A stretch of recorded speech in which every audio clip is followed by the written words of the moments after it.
Probably the case. Yeah. Commonality. Morning, Mark. Excuse me. He looks sad up there. He ran into A little bit. Karen. Trails are starting to open up. North sides are still Oh, covered. yeah? Yeah, Dennis, did you guys chase everybody off up there? What's that? Hey. Chase everybody off up Where's there? that at? Yeah. Woodman Park and Ride. Welcome, everybody, to the meeting of Pikes Peak Area Council of Governments.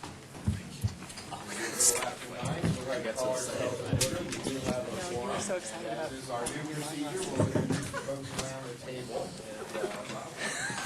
Sure. I will. Rob McDonald, PPACG. not me. Mayor Raphael Dominguez, Town of Monument. Good morning, Mark Dettenreader, Teller County Commissioner, filling in for Commissioner Norm Steen from Teller. Karen Rowe, CDOT Region 2 Director. Jill Gabler, Colorado Springs City Council. Darrell Glenn, El Paso County Commissioner. Chris Colclasher with the Department of Public Health Air Pollution Control Division. Mark Dwelby, Park County Commissioner. Jim Knoll, Public Transportation Representative. Morning, Brad McDonald from the Air Force Academy. John Shaw, Wing Commander at Peterson. I'm an introvert. Stephen Slade, Shreve Air Force Base. Sharon Thompson, Fountain City Council. Sally Clark, El Paso County Commissioner. And Neil Levy, Mayor of Woodland Park. Dennis Heisey, El Paso County Commissioner. Andy Pico, Colorado Springs City Council. Mark Snyder, Mayor of Manatee Springs. Morning, everybody. Item 2 is agenda approval. We do have a request to move a couple of items. The request is to add an item 3B under public comment, which is a resolution honoring the service of former Town of Rama Mayor Keith McCafferty. And then we have a request to move item 7E, legislative items, up to 6G with a specific intent of making a decision on SB 15212, state Senate bill. Anybody opposed to any of either of those two requested changes? If not, we can entertain a motion for the amendment. Move to approve. Any discussion? All those in favor, please say aye. Aye. Any opposed? Great, thank you all very much. We can jump right in to item 4, the consent items. I'm sorry, item 3, public comment. Topics not on the current agenda. Here's an opportunity for anybody to speak to the board about something that's not on today's agenda. Would anybody like to come up and speak to the board on such an item? Okay, seeing and hearing nobody, we can go on then to the newly created item 3B. Are we recording? Yeah, we have 4 or 5 things. Just seeing if we have copies of the resolution. I just want to read it. Well, I've had the opportunity to serve with Keith on both the Council of Governments and the RTA Board, and he has been a great member, especially with the RTA, Rama coming in kind of last minute a little bit there. What would you propose here, that we read the resolution, or? Yes, that's normally what we do, is read it in and motion second and comments.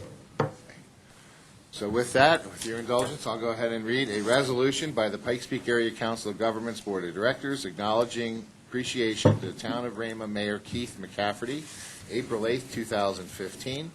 Whereas the Town of Rama is a member government of the Pikes Peak Area Council of Governments, and whereas the Town of Rama has represented serving on the various committees of the Pikes Peak Area Council of Governments, and whereas Keith McCafferty, as mayor and trustee, has served and represented the Town of Rama on the Board of Directors of the Pikes Peak Area Council of Governments since 2009, and whereas Mayor Keith McCafferty has served the residents of the Town of Rama and the Pikes Peak region with distinction, and whereas the March 11th Pikes Peak Area Council of Governments Board of Directors meeting was his final meeting as a member, now be it therefore resolved that the Board of Directors wishes to acknowledge its deepest gratitude to the Town of Rama Mayor Keith McCafferty for his commitment to regional planning and collaboration and for his dedication to the advancement of the Pikes Peak Area Council of Governments. Resolved, approved, and adopted by the Board of Directors of the Pikes Peak Area Council of Governments this 8th day of April, 2015 at Colorado Springs, Colorado. Do we need a move approval? That's what I understand. I move approval. Second. Does anybody have any comments they wish to make or observations or Anything? As I said, I had the opportunity now to work for several years with Keith, and he's been just a great member of the Board of Directors here, as well as the RTA. Please, Commissioner. I'd like to say thanks to Keith for his years of service as a mayor and working on this board. And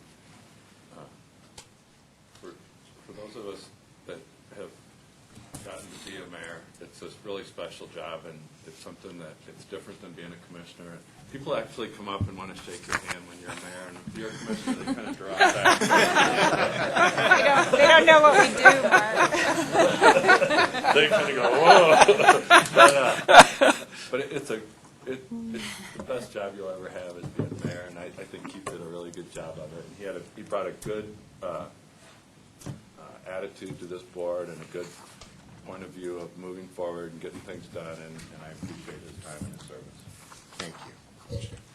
Sally, please. Yeah, and I wish Keith was here to talk to him rather than just about him, but hopefully we can get our comments to him in some form. I've known Keith for I don't know how many years, I think since I came on the PPACG board and the PPRTA. In addition to that, he was serving on the Emergency Services Agency Board, which oversees our county county ambulance contract. And usually it's hard to find folks to step up to the plate who live really to the farthest eastern border, almost to Elbert County, or Elbert County is right there, to be able to come in on a regular basis and attend these meetings. And so, and he was active in giving feedback and certainly speaking for small municipalities, really small municipalities. A little over 100 people live in Rama.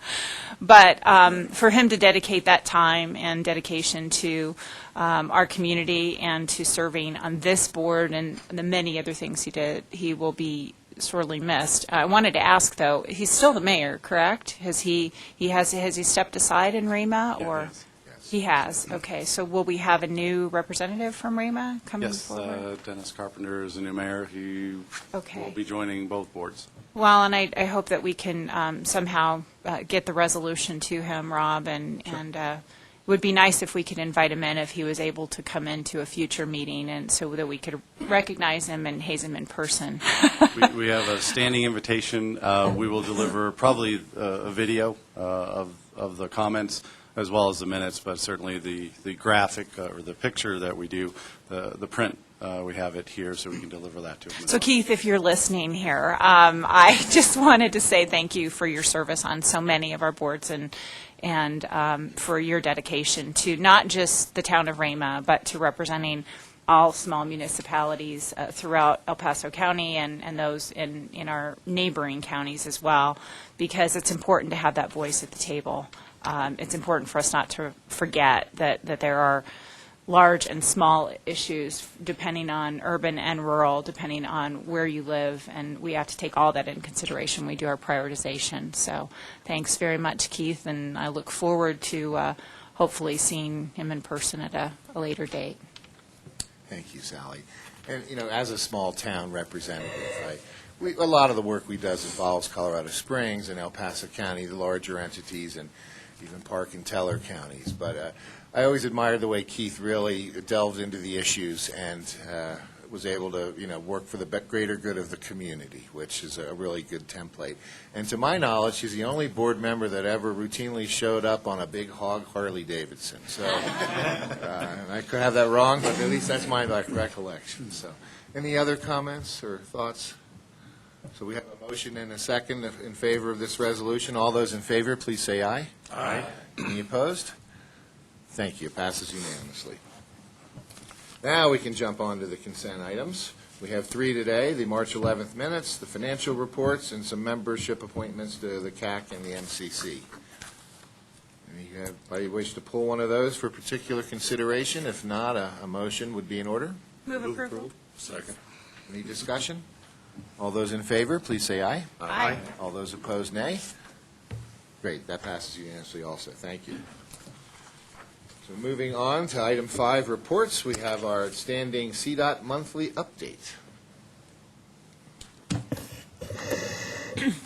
Well, today we have a a pretty big event at noon. I'm not sure if everyone knows about it. It's Stand Up for Transportation.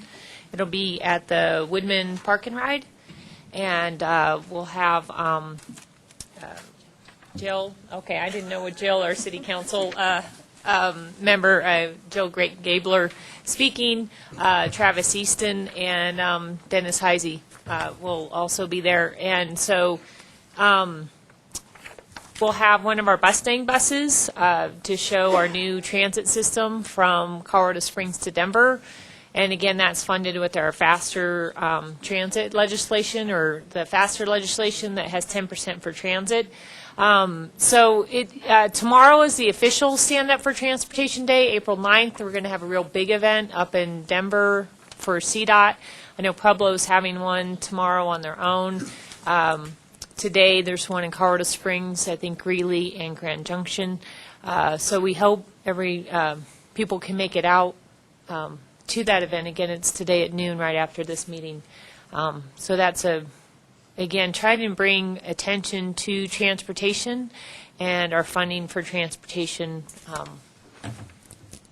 or lack thereof, funding for transportation. So that's the big event coming up. I did want to mention that I think the legislation did pass for the thing we discussed last time with the bids.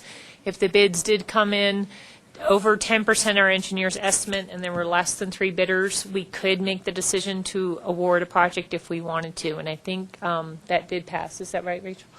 The state. Now, Rainbow Falls, last meeting we had on Wednesday, a Rainbow Falls Bridge came in and the bids were too high. We could not award it. There was one bidder. We did look at that and decide that the construction bid was just way too high. It was nearly double what our engineer's estimate was.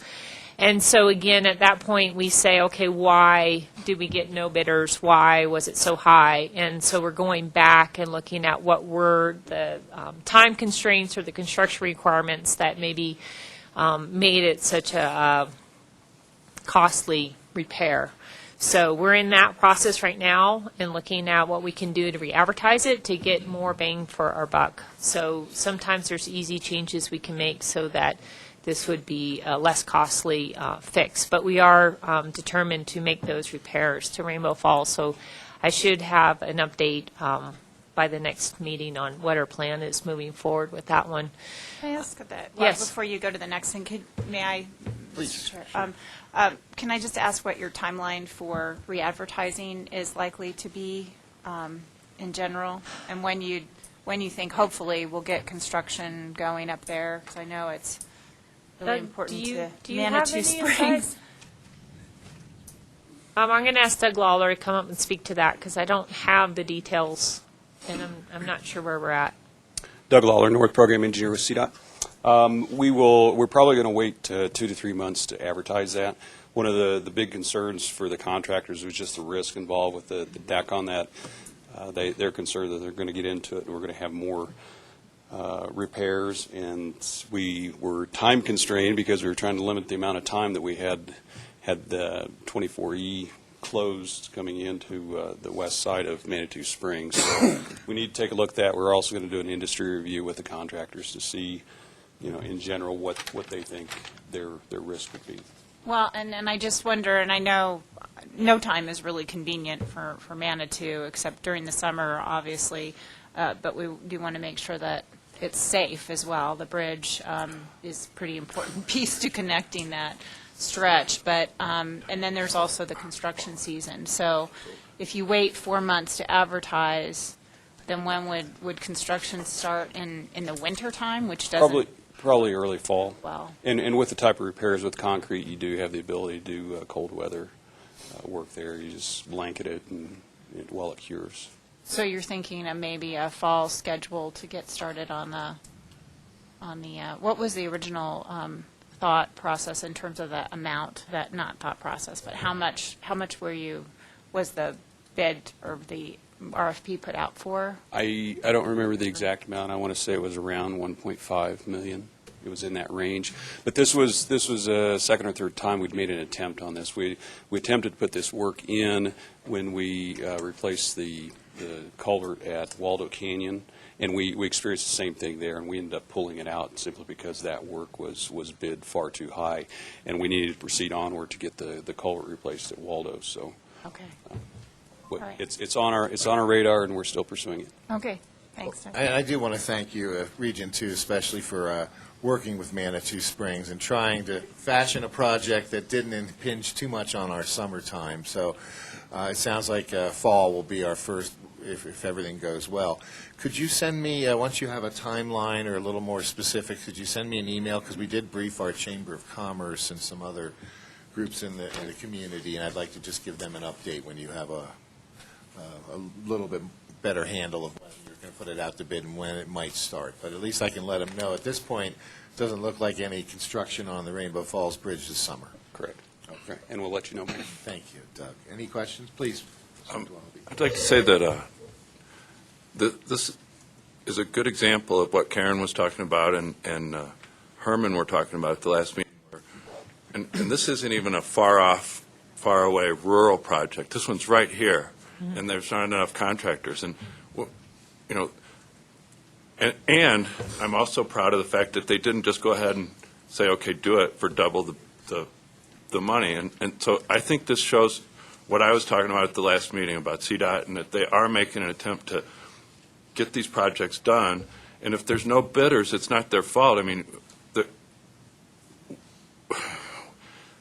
it's a problem in the private sector that isn't able to keep up with the public sector at this point. So this is an example of what's going to happen. And if you can imagine a bridge in Park County comes up and nobody bids on it, you know, there's a problem here. And so CDOT is doing their best to work with the situation that they're dealing with and that they're confronted with. And I think this shows their good faith in what they've done moving forward. Thank you. I agree. You know, it's a tough market out there right now. After the big slowdown in the recession, when there's so many companies were idle, everybody's busy now between public spending and the economy coming back. It's just an ever-changing environment there. So, but just to reiterate, there are no safety issues right now with the bridge. It was Right. really Unless you're standing under it. primarily getting it back to its historic aesthetic condition. Right. And believe me, we have our challenges in Manitou with maintaining the historic integrity of and trying to work through with public projects. So it can be a challenge. But thank you for that update, and we'll stand by for a little more detail when you guys get that sorted out. Okay. So the other things to highlight are that the rainy season has started for US 24 UPass, so we do have our closure protocol in place. It is different than last year, and we will be reaching out and scheduling meetings, maybe combined meetings or maybe just at your city council meetings or county commissioner meetings on what our new protocol is. We do expect it to be closed a lot less than it has in the past. For the most part, the Waldo Canyon area where we had that flooding and the fatality, for the most part, that's not our concern anymore because we have enlarged the culvert underneath. So that was one of our major concerns last year because that was still under construction. And so we do plan to schedule a media tour and show as much as possible all the projects that were completed and why that's not a major concern for us anymore in terms of safety. Probably Pour Point C is more of our concern in terms of mud flow and debris. And again, you can't see it coming, so we need to be precautionary along those lines. But that's probably where we'll be watching the rainfall. And they kind of have a thing that over a 5-day period, if you get so much rainfall, then that's when you may expect some debris to come. So it's a little more complicated, but it's probably more. It's more what I would say is restrictive, meaning that we're just not going to shut it down for before it was half of an inch of predicted rain in any of those basins kind of thing. Now it's one basin that's the major concern. We do have our gate closure things in place. We are looking at if a debris flow happens, maybe we could detour traffic onto Chipeta Park Road for a period of time, and our gate closure process allows us to do that. But we want to make sure that we're notifying people a certain way, and again, that's where we're testing out our protocol this month. So even though it's formally started that we're watching it, we're not anticipating any big rain flow in April, and that's what we'll do our outreach for this effort and show that we should have this highway open a lot more this year than we have in the past. So that's April and May. We'll be doing our outreach on that, and we haven't had anything scheduled yet, but that's what we'll be doing this next month. I'm hoping at the next meeting, we are putting together our traffic watchers brochure. So Bob Wilson, our public relations person, likes to do around this time of year, say what are all the anticipated construction projects around Region 2, so 14 counties. I'd like to have a map with that this year, but we usually have like a paragraph saying here's the project, here's the money amount, this is what the project does, and this is where it is, and this is the approximate construction season for it. And we're hoping to have that done by the end of the month. And then what I would like to do is just do a brief presentation here on what are those projects and what other projects do we have coming up. For example, Sally, you mentioned the potholes, I know, on Manitou Avenue. And I talked to our maintenance people, and they said, we fill them, but then they pop out. So we try to fill them again.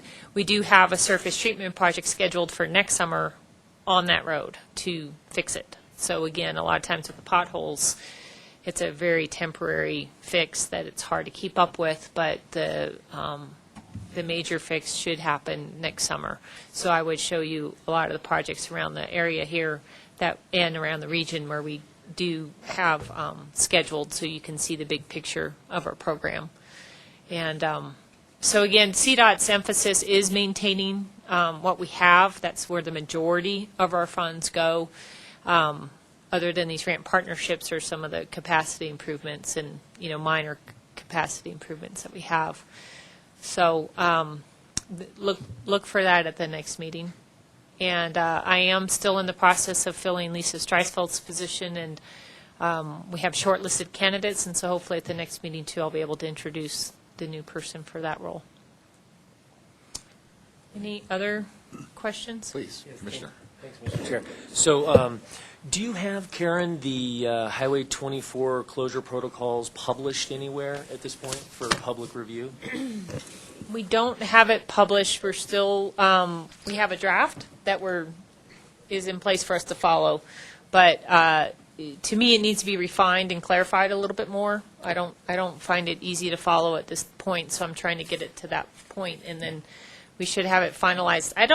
Again, the protocol stuff is kind of for internal. Here's who we'll contact. This is the level that it'll hit. Here's our steps that we're going to take. Here's who we're going to call out. Those kind of things. So, I wasn't planning on distributing it to everyone, but I was planning on doing like a PowerPoint and just talking about here's the basic steps that as a public you need to know. But I will work with elected officials a little more closely to let you know and make sure if you want to be on a distribution list that you can be contacted and communicated with that way. Great, thank you. Please do include me on that list. Okay. Thank you, Karen. I'm very aware of Manitou Avenue. It's a challenge everywhere. I was up in Denver last week. Their potholes are just as bad as everybody else's. And that's no excuse. People don't want to hear that. In Manitou, we've actually been expansive in our definition of what's our responsibility. So if we have some at intersections, we're just going ahead and filling those just to keep the peace. It's part of our Pot for Potholes program.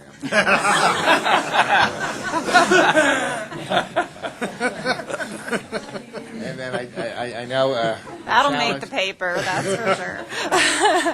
The challenge, with Highway 24, I think, is that it's receding in people's minds. They're losing that immediacy that 2 years ago everybody in Manitou had a weather radio, apps on their phone, were just so engaged, and I think it's human nature to some degree. So we're having a big public meeting, I think April 23rd at 7 p.m. at our City Hall. Oh, okay. To try and re-energize people and get them back to recognize the threat that we still face up there. And, part of the campaign has been to encourage people, if you need to go do your grocery shopping, maybe 3:30 in the afternoon on a hot summer day is not the best time to go. So I think a lot of folks in Manitou have adjusted their schedules around those potential afternoon closures. And I think that's something we can do to make everybody's life a little more tolerable, a little less interrupted. So we're going to continue on with that and see what we can do. And I know that our public safety folks in Manitou, the Sheriff's Department, have been working really closely with CDOT, drilling down on the protocols. So I share your optimism that we're going to have a good summer. And I think. Please, Neil, and then Sally. Yeah, Karen, I just want to point the dates out. May 6th is Wednesday. It's the first Wednesday in May is the Chamber of Commerce meeting, the Board of Directors, and May 7th is the council meeting. I think those would be two obvious opportunities for you, so we'd love to see you there. Okay, thank you. I just wanted to mention, too, that we do have a Waldo Canyon Regional Recovery Group meeting scheduled for the 20th, April 20th, at the County Office of Emergency Management on Mark Dabbling, and I can't remember the address there, but it's just north of Goose Gossage Park. So anyone is welcome to come and get an update as to what's going on from all of the partners that will be at the table with regard to the fire recovery and some of the updates from Forest Service, et cetera.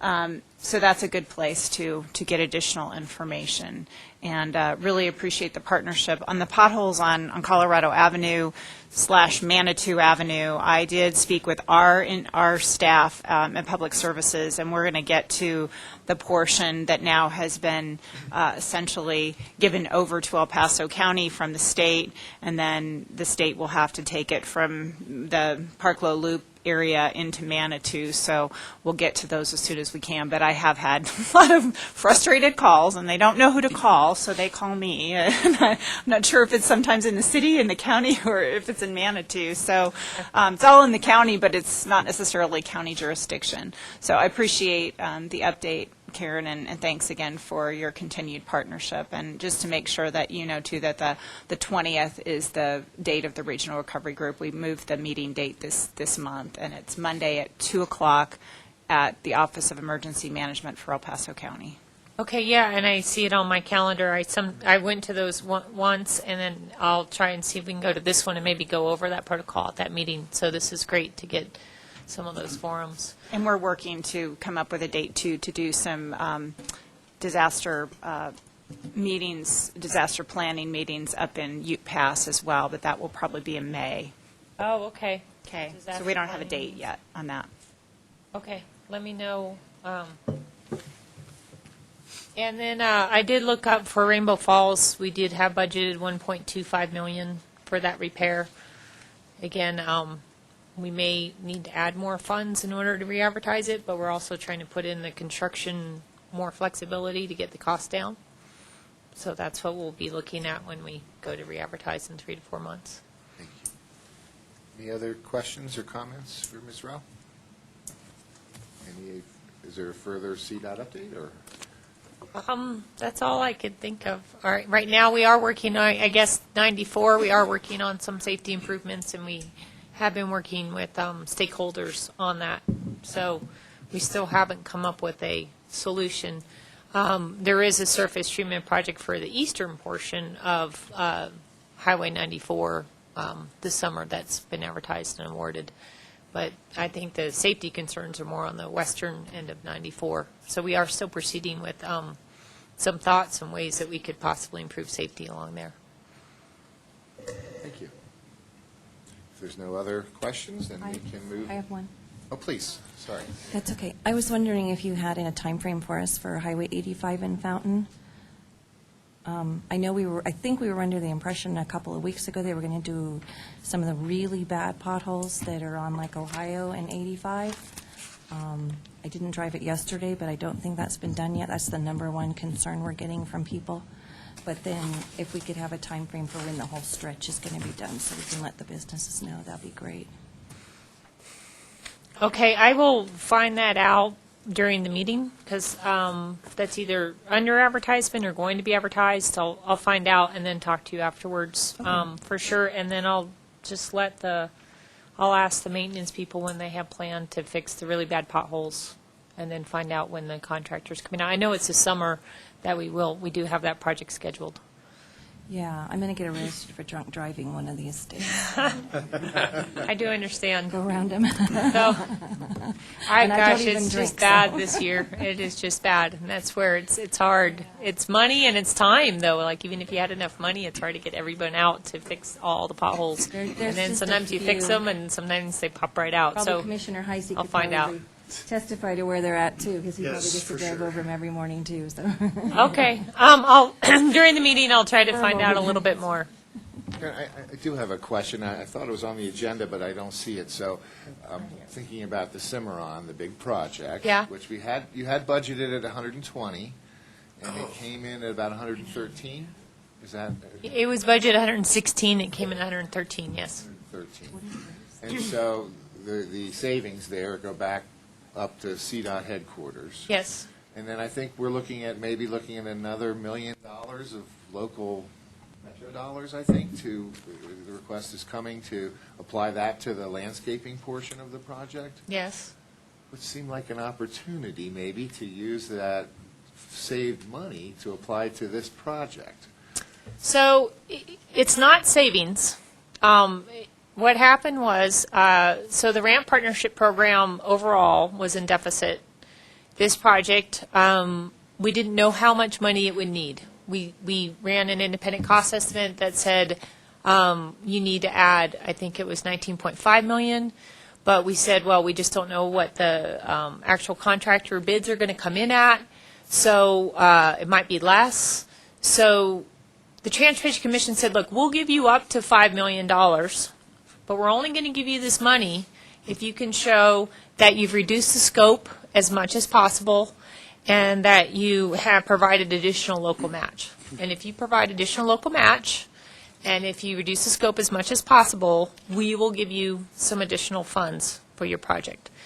We will give you up to $5 million, but if the bids do come in less, because you just don't know what it's going to be, then we expect that money to come back to us. We'll provide that short gap, but we're not going to let you keep it for the reduced scoped items. So we reduced the scope by cutting out the landscaping portion. So there was $2 million budgeted for landscaping. We said we didn't know how much landscaping would actually be. That was going to be part of the design build extra bid. They would say, here's how much we think landscaping will cost, and that was part of the scoring. So we had a guaranteed maximum price of $74 million. We had budgeted up to $77 million of that. So we kind of said, okay, if it's $77 million, you have enough to do that. The bids actually came in at like $72 million. We said, okay, well, we want to keep part of that as part of the contingency for the project for unknowns. But in general, we'll have a overall project cost reduction of $2.5 million. So the Transportation Commission gave us $2.5 million. That's with reduced scope, and that's with the local match. So if you look at it that way, we didn't give back $2.5 million, we got $2.5 million. But they don't agree that they need to fund the landscaping. So that's where the difference comes in, is they say the landscaping's still up to you guys. We gave you $2.5 million to make the project whole. Any other money that you need for landscaping is up to the locals or up to Pikes Peak to fund that work. Does that make sense? It does, except I think we need to substitute Colorado Springs in there for Pikes Peak, because I think they've Okay. been doing the majority of the moving of funds, and my recollection is that they've already contributed $5 million local match. 7. 7. So they added $2 million. Okay. So they had contributed $5 million. They added an additional $2 million. So they're up to $7 million of Thank you. local match. It's kind of a combination of city and the RTA. Yeah, I was going to say, Program. a lot of that was RTA. So it's a little bit of both there. But, so yeah, and that's where we said we'll look at private partnership. Also with the landscaping, the bid did come in at $3 million from the contractor, not $2 million. So what we want to make sure is we're putting in enough infrastructure for the landscaping that we have some time to come up with those additional funds, because landscaping is traditionally the last bit of work. But there's some stuff that's important to get in the ground while you're proceeding, like conduits that connect sprinkler systems, right? Irrigation systems. So we want to make sure we're doing the minimal part of it, that we have the infrastructure in place. So we do have some time to gather up as much funds. We'll look at what did that $3 million entail? Is there any way to reduce that? You know, what was the scope of that? And what would be a reasonable scope for landscaping, and could we negotiate that amount? So there's a lot more next steps on that. Commissioner? On the Cimarron project, when I was at my last stack meeting, they gave out the book that shows the corridors and the TPR rural corridors that were major corridors. And I noticed that the Cimarron to Teller and Park isn't on there. It's not. So is it an MPO? Is it going to come out on the MPO list, or how? Because if we're doing this nice new interchange and sending all the people up the road, it's not designated as a place that money's going to be spent.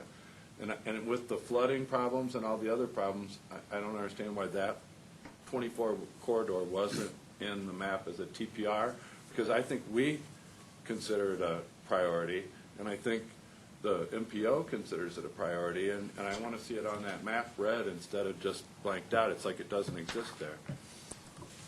So what map in particular is it? I'm not Got the end familiar. of that stack, and it says I think it's Transportation Matters or something like that, but it's it was a colored book that they gave us at the Okay. last, and it showed the priorities and where everything was, and I didn't know there was more on it. So, and then I talked to Adam, and Adam said that it was going to be an MPO priority instead of a TPR priority, but I think. So the MPO have not finished their statewide transportation plan yet. So that may be part of it. So CDOT finished it, but not the MPO. The MPO will finalize their plan in fall, right? And so at that All the time. MPOs. Okay. Yeah, all the MPOs will finish their plans in fall. Will it be So on there? Yeah. we'll find out if it's a priority corridor. And they may do it a little differently than the way the Central Front Range did it. But I felt like for, Norm isn't here, but I talked to him a little bit at the stack meeting, and he was kind of questioning, and I just don't, I want to make sure it's not overlooked, because this is a major corridor for Colorado Springs and for Park and Teller County, so I see it as a priority for. Well, Andy, go ahead, and then Rob. That was my comment I was going to bring it up at the stack comments, but the thing that I noticed very much, it was not just that corridor, but it was across the state. So we have the state transportation plan, which in a very nice presentation and a nice booklet and, very, very nice video, doesn't have any of the input from any of the MPOs in it. And that was kind of one point of contention that was at the stack. So I think the process is a little out of whack, because the result was announced before the input was done. And that's an issue of concern, I think. Yeah, and that was my first comment of disconnect, is the state plan is adopted, but Denver, Fort Collins, Pikes Peak, I think Pueblo are not. So all our long-range planning around the state are not in the statewide long-range plan right now. Right. And so a lot of the detail in the metro areas just aren't done yet. And so I think CDOT's plan is to amend their statewide plan with all our plans in the metro areas over the next years. I mean, our schedule is for the fall, but I think other MPOs are on different timelines. Well, my concern was just that if it was overlooked, or if there's been some reason it slipped through the cracks or whatever, I just wanted to bring it up and get it. Because I think to the TPR and to the MPO, it's very important corridor that's been threatened by everything. So try to keep that open and keep it, as a major corridor. Okay, thank you. Thank you, Commissioner. Yeah, and one other clarification for the board, I think talking about the Cimarron project and budgets and all that. Now, remember, your TIP amendment allocated, I think, a total of $120 million. So that's where the 120 comes from. The CDOT Transportation Commission budgeted, I think, $118 million. And then they, I guess, took back or didn't give the full amount. Whatever that was, it's less. So we're going to have to go look and reconcile the TIP amendment that included your directed metro dollars, the local government dollars, which the county had $1 million, Colorado Springs had $7 million, and we had you board-directed MPO money the Metro dollars for, I forget what that amount was, it might have been around 10 million. So it had a patchwork quilt of funding. And so we'll bring a reconciliation because we may have to do a TIP amendment because our TIP amendment compared to the project cost, compared to what's budgeted at the state, sounds like there's 3 different numbers. So I think that leads to a little confusion. So we'll give an update next month and work with CDOT to make sure everyone understands it because the media may report 3 different numbers. And I don't want the board to think, well, where are the 3 numbers coming from? But I think your number officially is 120 million in your TIP to be budgeted, but it was less budgeted, I think 118 million. But we'll find all those numbers, and I think the bid amount was in the paper, so that's a real number. But the question I think the board has is there additional money, and if so, is any money coming back, from either the local governments, which can talk to CDOT about that, or our Metro money, which we've allocated it all, but it sounds like that's all going to the project, and no changes to that. But we'll provide an update next month. Any other comments, questions for Karen? Thank you. So we can jump on to 5B, Executive Director's Report. Thank you. A couple items. I'll start with our military friends, not only our local friends, but across the country. I went to the Association of Defense Communities. We are one of those communities. And at that meeting, I met with the Office of Economic Adjustment folks who really remember us from the Fort Carson Growth Plan. We have an agenda item later on. But at that meeting, they really were eager to move forward on a joint land use study. And so met out there and then came back. Same people, we flew back together and then met at the Air Force Academy on the 20th of March, I think it was, to get an update on a joint land use study for all the bases. And I think a lot of the board members were there. Pueblo's representative, also a couple state agencies, to hear about what's entailed with a joint land use study. But I'll have the details in the agenda item. But I think it was a good effort on OEA and the local military bases to recognize this and move forward on talking about it. But at the meeting out in California, similar problems exist across the country with the military bases and their communities. So we're not unique, but unlike some of the areas, they have one military installation. We've got more than one, and they all have a huge impact on each other and the communities. So that was a good meeting. It leads to an agenda item we'll talk about. Also, in our area agency on aging, guy was also meeting with the Colorado Springs folks in the senior center, which is looking through Colorado Springs to maybe change management. And so we're part of that, certainly as the area agency on aging. That's right in our lane to look at and talk about. So we've been part of that. And finally, with our Water Quality Control Commission, we have a member. So I think it's in your agenda packet too, but Rick Hum will be joining us, representing that state agency. And that's my update. Any questions for Rob? Please. Neil. Rob, any further sense for when we might hear about Fort Carson based on your discussions? No, a lot of leadership was in the California meeting, but they're not saying. They're saying June-ish for a decision, but they hold it pretty tight. Any other questions or observations from the Executive Director? Thank you, Rob. Sure. We can move on to item 5C, which is the Transportation Advisory Committee, and I see her working her way up to the microphone With a big book. How are things at the TAC? Great, very busy. So good morning, Mr. Chair, Board. Jennifer Irvin, TAC Chair. And just a brief summary of what happened at the TAC meeting on March 11th. We considered recommending the 2013 to 2018 TIP, Amendment Number 27, which you have on your agenda as well today. It included a request by the City of Colorado Springs to add some projects, a request by CDOT to remove the US 24 Judge Orr project, which was discussed here at the board last month as well, and then a request by the Town of Monument to swap some funding for their project. Apparently they had that ready to go and needed to move some money into the correct years to be able to make that happen. So we the county had a project that we're still working on an IGA on, and so we moved that around so that that project could hopefully get underway this year for the town of Monument. So as a result of that, that required a TIP amendment as well. So the committee unanimously supported and recommend to you that you approve that TIP amendment 27 as presented.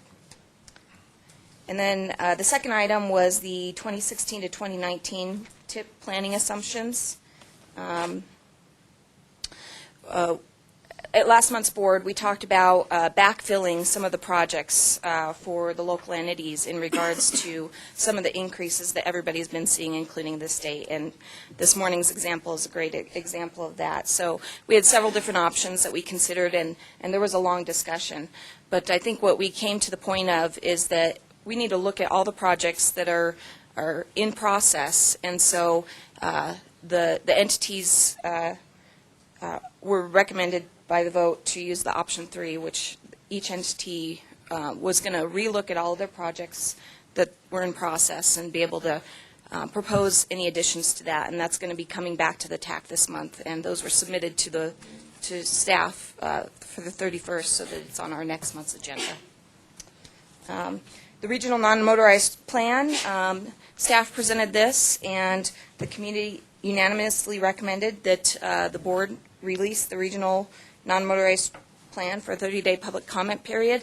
And I just want to say that there's been a lot of work that has gone into this, not only by staff, but other stakeholders and the consultant, and also just the community giving comments. So I'm sure that there'll be more comments to come, and we really appreciate all the work that's gone into it, and I think it's been a great process, and I think Emily's done a good job in leading that. So look forward to that public comment period and getting all those comments back.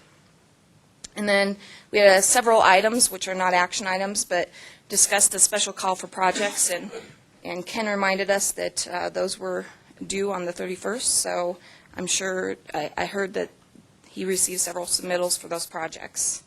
And then we received, which you will receive today, a plan update on the 2040 plan. And so continue to move forward on that. And there's a lot of work, as you know, going on with that as well. And then we had a discussion item again on the non-motorized representation on TAC. And there was a lot of discussion on that. And I think if you have any questions when it comes up at the board, I'll make some comments on that. But I know that it came up, it's on your agenda today to discuss. So the TAC did not make any recommendations in regards to that to this board.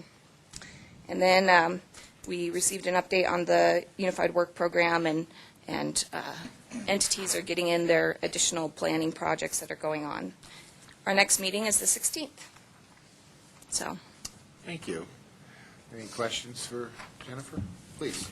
So you'd all be disappointed if I didn't mention something about powers widening while I was here. This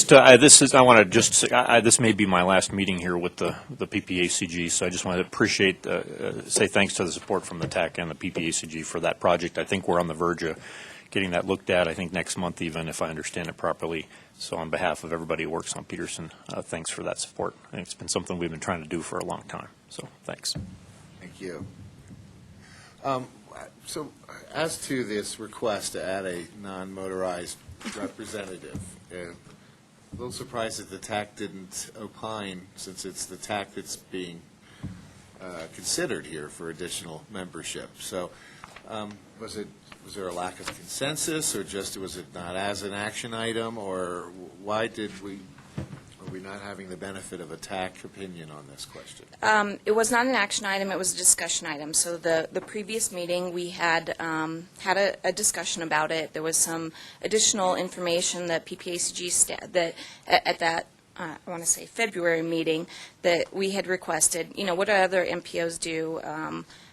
So we received that additional information, and when we discussed it in the February meeting, it was only added to our agenda as a discussion item, so we did not take action upon it. There's several members, and I'll just go ahead and give you kind of a summary. There's several members in favor of it, and there's several members who are opposed, and for various reasons. And so if you want me to go into that, I certainly No, can. I just wanted to make sure I was understanding correctly. Yeah. So you guys did So- have a vigorous discussion, but no consensus or vote. And I would assume that if that's something that you want us to consider and make a recommendation of, or then I would hope that you kind of give us a head nod on that, take that back, or that's something that you guys may want to, this board, not you guys, this board may want to.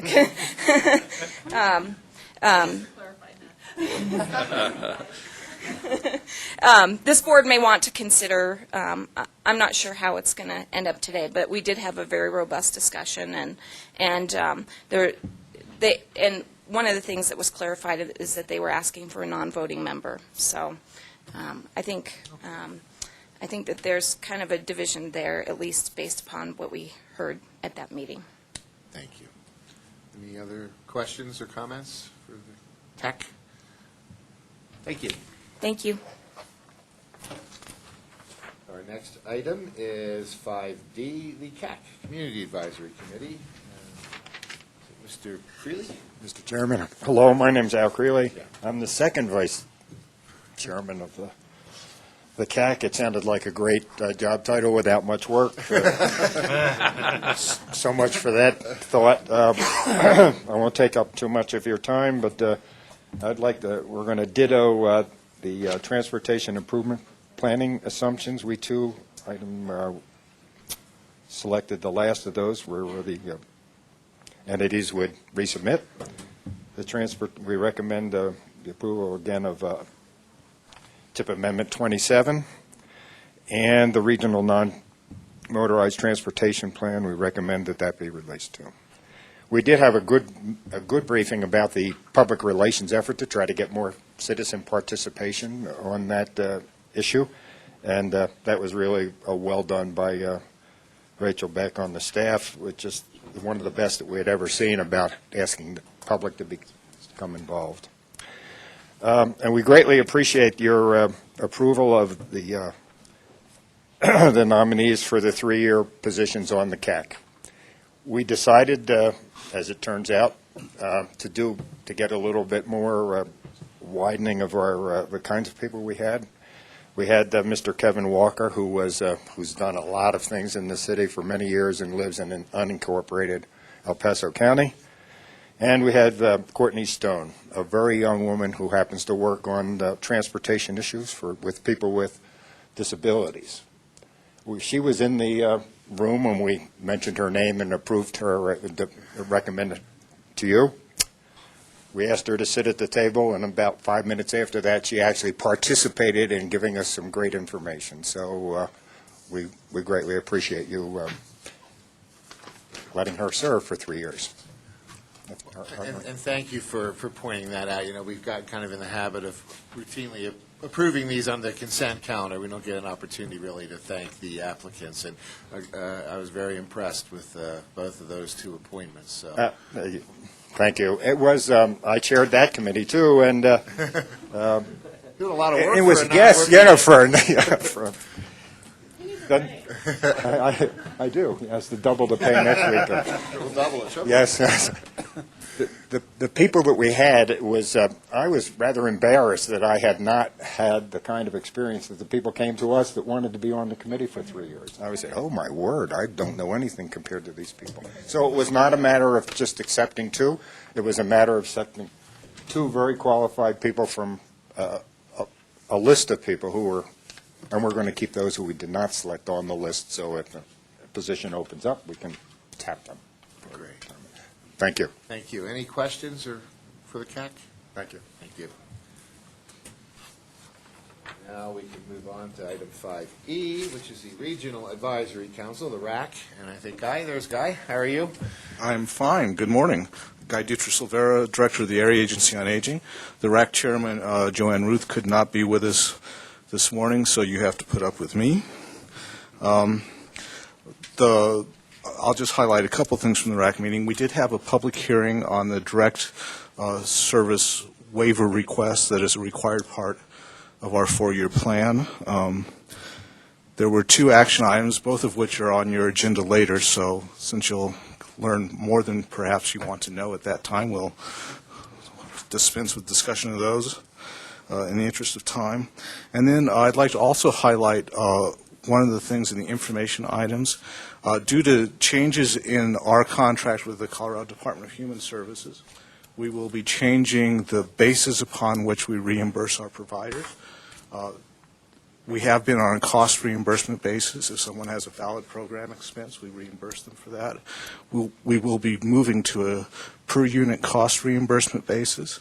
So if someone is contracted to, say, provide transportation, they'll get paid for each ride that they provide. And that's due to contract changes at the state level. Any questions for me? I think so. Thank you. Guy. Next is the Mobility Coordinating Committee. Yes. Hi. Good morning, Gail Nels, as the now the former chair of the Mobility Coordinating Committee, and so I'd like to introduce the new chair, which is Jennifer. Sorry. But just to review a little bit, as I was at the meeting and Jennifer was not, it was a pretty standard meeting last month. But as you know, transit is a large topic in this community and becoming more and more in the news, in the press, and more relevant to our community. And so we did have a presentation again by the now infamous Courtney Stone from the Independence Center about the mayoral elections. And so we will wait to see what happens in the near future, as we will look like having a runoff, and how that will impact our transit budget, as well as the new city council members joining, because the demand is increasing and it is more important and the need is greater and greater. And that also leads into this joint scheduling and call center as we're looking to get more efficiencies. I think there's a slight misstatement in there in that we're making progress on the center, but as yet there's not a memorandum of understanding between the 4 agencies that are participating. We're working on that, and that should be a meeting later this month. We're also looking at the Medicaid task force, because those might be additional funds to fund transportation rides for people low income and with disabilities. So that's where we are. And just like to introduce Jennifer. If you'd like to say anything, who you're with. Good morning, Board, Chair, and Director. I'm Jennifer Wilson. I'm with City of Colorado Springs Mountain Metropolitan Transit. I am the ADA coordinator and oversee Metro Mobility and our eligibility process as well. I've been in transportation for 5 years, and it's a great honor, and I highly respect the responsibility of this position. Thank you. Thank you. So Gail, you guys are up and running and taking calls? Yes, I believe there was one, and it wasn't a wrong number. So, but there's so many technical issues to work out, and I think anyone that's familiar with software and computers, there's a lot that's going on, and just because it sounds good doesn't mean it's going to be easy or simple. So it's a difficult process, but I think we have qualified people at the table to handle it. And your space here is working out just fine? Or? They haven't built double-deckers yet, but here, I heard the closet is a little warm, but they are welcome to open the door. But at any rate, there is some conversation about, as we expand, where might this center be located. So we just had a meeting yesterday regarding that. No final decisions. Any questions or comments? Thank you both.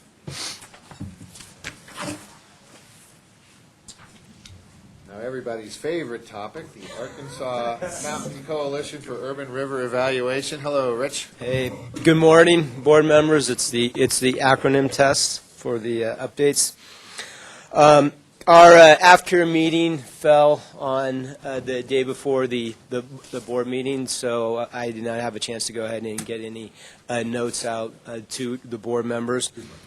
Most of the meeting was spent discussing the presentation by the Colorado Department of Public Health and Environment Water Quality Control Division on TMDL development and prioritization. TMDL stands for total maximum daily load, and it's a load allocation that's required to go ahead and meet water quality standards if you're listed as a water quality impaired stream segment. A lot of the meeting focused on what streams are impaired and what work is being done. There are no TMDLs being done in the Found Creek watershed. Most of the work right now is being done in the Arkansas River Basin on the development of selenium TMDLs, sulfate TMDLs, E. coli TMDLs, and metals TMDLs. We talked about the need for the state to go ahead and work with the AFCARE group in the development of any TMDL in our region, and how the 319 grant that we got will really help try to identify some sources so we have a head start in any TMDL that would be required in our region. We also spent some time talking about the resegmentation study. And we've had some discussions with the Colorado Department of Public Health, Environment, Water Quality Control Division, and it looks like we've got some assistance from them to go ahead and help participate in and offset any of the cost that will be required as part of that study. So right now we're looking at reevaluating the initial study with some of the assistance that they said they would give us as part of that effort. With that, those were two of the main highlights. Is the aim to reduce the load by stopping the source, or is it to take the load out of the water, like a treatment plant kind of process? The goal is to go ahead and reduce the loading from the source. So what happens is that if you have a water quality impaired stream segments, it's listed for a specific parameter. So there's 5 stream segments here that are listed for E. coli. So based upon the analysis that's done, there'll be a specific load rate associated with that concentration. So based upon that load rate, they'll go ahead and look at point source dischargers from wastewater treatment plants, and MS4 dischargers, that is stormwater dischargers, to find out what loading will be allowed from those sources, along with non-point source issues, that is sources that are unidentified, where you don't exactly know where the sources are, and you're kind of more shooting in the dark, and you're trying to use best management practices to reduce those concentrations to go ahead and get the total load to equal the concentration that would be allowed for that specific stream segment. Okay, so like on the E. coli, if it, we heard at the last meeting, a lot of it's naturally occurring, that it's, or somewhat naturally, from pigeons. And so you try to get rid of the pigeons, even if it's a kind of natural source like that, or what? That's a good question. It depends upon what the research shows. Like for that specific issue, a lot of it's due to the roosting of the pigeons on bridges and kind of across the streams. So does that E. coli level hurt the stream in such a way it would kill fish and stuff like that? At above a certain threshold, yes. So you're trying to go ahead and meet the standard, and the standard is designed to go ahead and protect the aquatic habitat and the health of the stream. Larry Small was one of the former chair of this, and he came back after he'd gotten done being mayor or vice mayor, and he was so happy, and he stood taller, and he was really smiling. He wasn't so burdened as he was before, and so I'm trying to educate myself as far as this water quality thing for a future after I get done with politics. Well,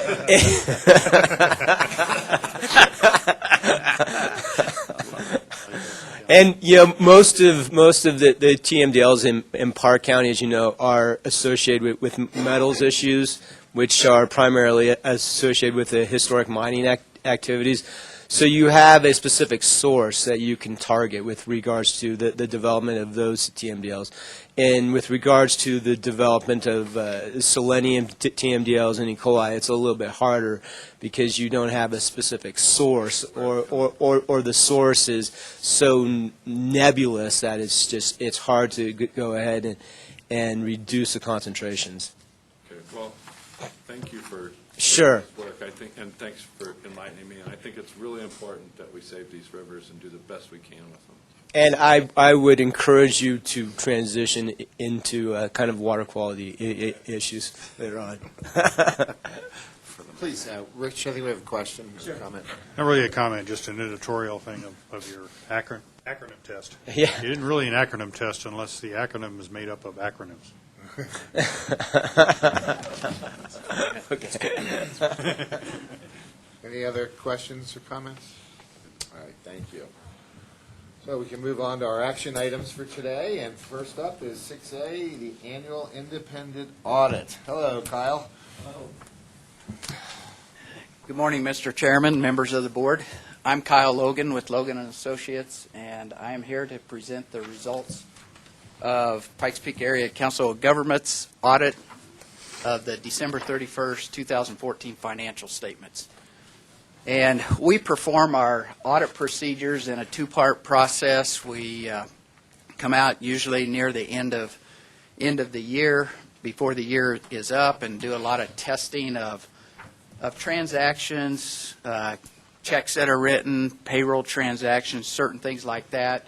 And also we do testing of the federal programs that are included in this audit report. And then we in February, we usually come out and do the final audit, which really that's more of the auditing the numbers. And so we do confirmation process with third parties and, pick staff's brains as far as things that have happened maybe 13 months ago. And in order to give us a level of comfort to issue our opinion on the financial statements that you have in front of you. And so what I can say is that in accounting terms, the PPACG received an unmodified opinion for the year ended December 31st, 2014. What does that mean to you? That means it's a clean opinion.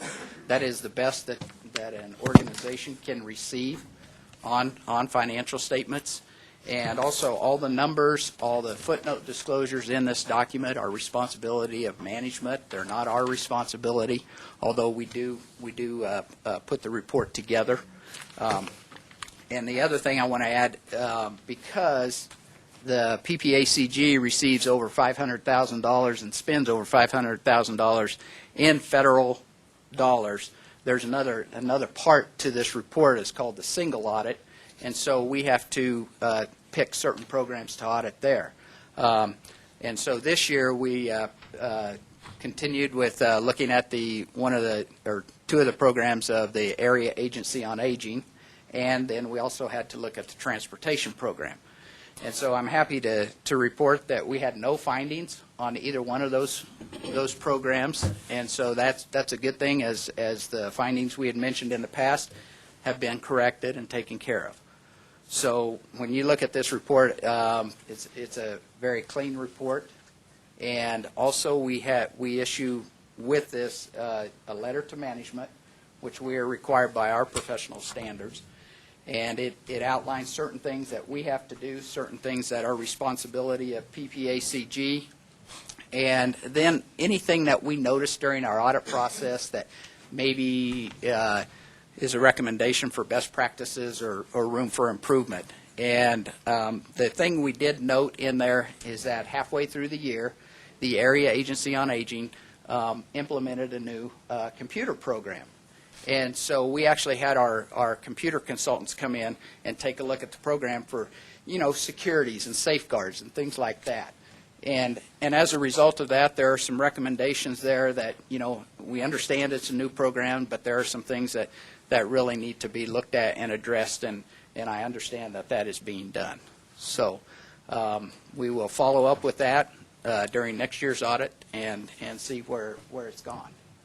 And finally, I want to thank Beverly and Don and Guy and Craig and their staff, because they really make our job a lot easier. They have to answer a lot of questions, dig for a lot of information that, as I mentioned earlier, sometimes happened 13 months ago. So we really appreciate that. It makes our job a lot easier and makes the audit go a lot smoother.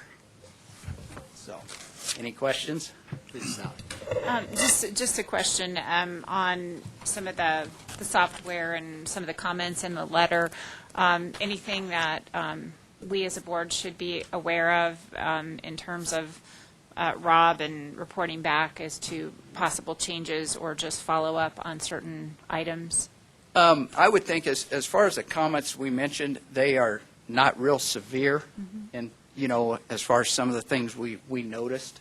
And I guess it's up to you as a board and up to Rob if you want to follow up with him. If it was more concerning, it probably would have been included in our audit report. Okay. But I don't know if that answers your question. So maybe I'll ask Rob, is there anything that you are going to recommend in terms of changes based on the audit results? Probably. Page 3 of the smaller letter outlines what Kyle talks about. So that's our to-do list, to look at those, and as soon as we have the results or any changes to the software, we can report that back to the Now, board. was that chocolate software? Yeah, it's called chocolate software. It's because we talked about that last time, I think, and you said that you were updating some of that. So, but it seems like it's the area on aging right now that's the that we're looking at. And we'll continue to modify the software. As we all know, chocolate comes in different flavors, so we're getting into the details, and we appreciate Kyle and his partner that looked at it to say, yeah, this is something to consider. So some of these we've already been looking at, and so working with the developer of the software, it's not our software. We purchased it, so we'll have to work with their programmers to make sure that we cover all these. But we won't wait for a year to address them. So you'll hear back from us and Guy certainly before Kyle comes back in a year. Very good. Full service audit, huh? Oh, yes. Not just the numbers, you go beyond, huh? That's great. Any further questions or comments for Mr. Logan? I would move to accept the audit as presented. Second. Any discussion? All those in favor, please say aye. Aye. All those opposed, nay. Passes unanimously. Thank you. Thank you. Mr. Logan. Item 6B is the 2013-2018 TIP, Amendment Number 27. Good morning. Ken Brather, PPACG Transportation Planner. Between what's in your memo and what Jennifer Irving presented about this TIP amendment when it went through the TAC, I don't really have anything to clarify or to add. It's a pretty simple, straightforward amendment. I would like to highlight that during the discussion of this amendment at the Community Advisory Committee meeting, members raised the concern about the lack of publicity when a project is canceled or delayed. And although the discussion started with the ramp project on US 24, it expanded to all projects and all entities within our region. And they didn't make a recommendation as to what would be appropriate, but they feel that there should be publicity to communities and neighborhoods when projects are canceled or delayed. And I'll be taking that concern to your staff at the next Transportation Advisory Committee meeting. So if there are any questions about the amendment, the actions itself, I'll be happy to answer them. Anybody have any questions for Ken? Move approval. Second. Any discussion? All those in favor, please say aye. Aye. Any opposed, nay. Passes unanimously. Thank you. Mayor Dominguez, no comments on your sidewalks? Thank you to the county for rearranging. My understanding was that there was it wasn't funded, and unless the reallocation of funding was taken care of, it wasn't funded. Right. So thank you. And that's a role the county has been just wonderful to us smaller entities with, is when they can find monies that aren't going to be used in a particular year, they're happy to swap it out to keep our projects going. So glad to see that still in force. Okay, item 6C is the Regional Non-Motorized Transportation System Plan. Oh, Emily? Hi, everybody. I'm Emily Lindsay with PPACG's Transportation Program. So, here we go. Let's see if we have this working right. So I'm just going to give you guys a really brief update and ask on the non-motorized plan. So I've been here a couple times over the last year to update you guys on this, and we're really excited we finally have a draft plan to present. And this is, again, that regional plan that was developed with the City of Colorado Springs, City of Woodland Park, and El Paso County. So they will be developing their own sub-plans that are based off of the same data and the same kind of structure. And those will come a little bit later. This project started in summer of 2013, and we worked through all these steps with a stakeholder and technical task force, in addition to the PPACG, CAC, and TAC. And we've done a lot of stuff to date. We've done the data collection that was presented last year, which included an extensive cycle audit and walking audit. We did a series of public meetings. We had that interactive website map, peer city reviews, lots and lots of other reports and data available on the project website. Oh, which is already open. Perfect. So if you haven't been here, walkbyconnect.org is the place to send people. And it will be updated after this meeting if you guys release the draft plan for public comment. And again, we'll be sending people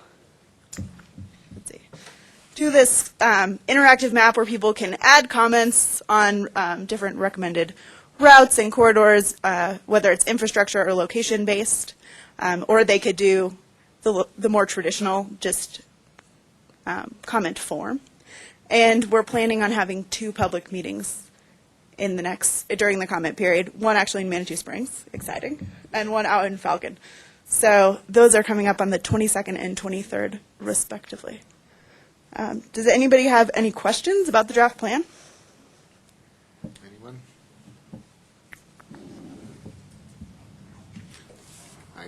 I don't hear any. All right, that's good. Second. Any discussion? I want to say I think the fact that we don't have any questions is a testament to the great job you guys are doing and capturing public input and comments. And, Yes. I would ask if anybody, members of the audience, wanted to speak to this particular issue. I know we have some trail and biking advocates in the house. Anybody? Or you want to save your comments for a future discussion? I think that Susan? I think it's very interesting. Susan Davies, Trails and Open Space Coalition, thank you for this opportunity. I think it's fantastic that we had hundreds of comments. Yeah, over 600 online. 600 comments. And I think that speaks to how important this plan is to this region. And now we're expecting a great product.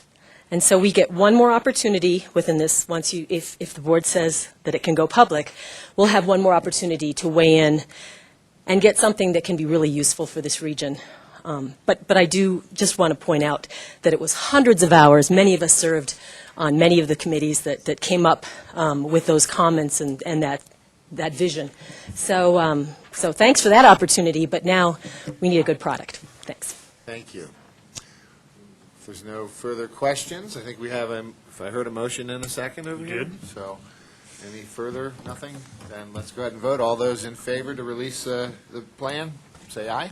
Aye. Any opposed? Great, that passes. Thank you all. And here's a couple flyers that will be passed around.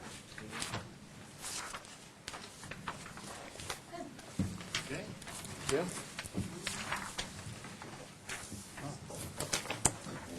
And another one. One more. Another one.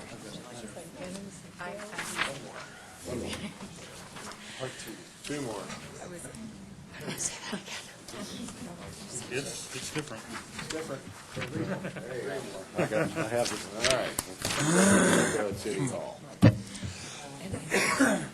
To get up. So item 6D is the Area Agency on Aging Plan 2016 to 2019 service priorities. Hello again, Guy. Hello. In your packet on attachment 1, and also on the screen, you can see the 2016 through 19 service level priorities. First of all, I want to say that any service up there we consider important. It's just that some, in an environment where we have limited funds, we feel some are more crucial than others. So in the past, the service priority levels have been very helpful to the Regional Advisory Council in terms of providing some guidance as to what it's most important to fund. And we had them in the last four-year plan. And while they weren't required in this year's plan, we decided to put them in anyway because they've been very helpful. Do I have any questions about the priorities as presented? Not for me.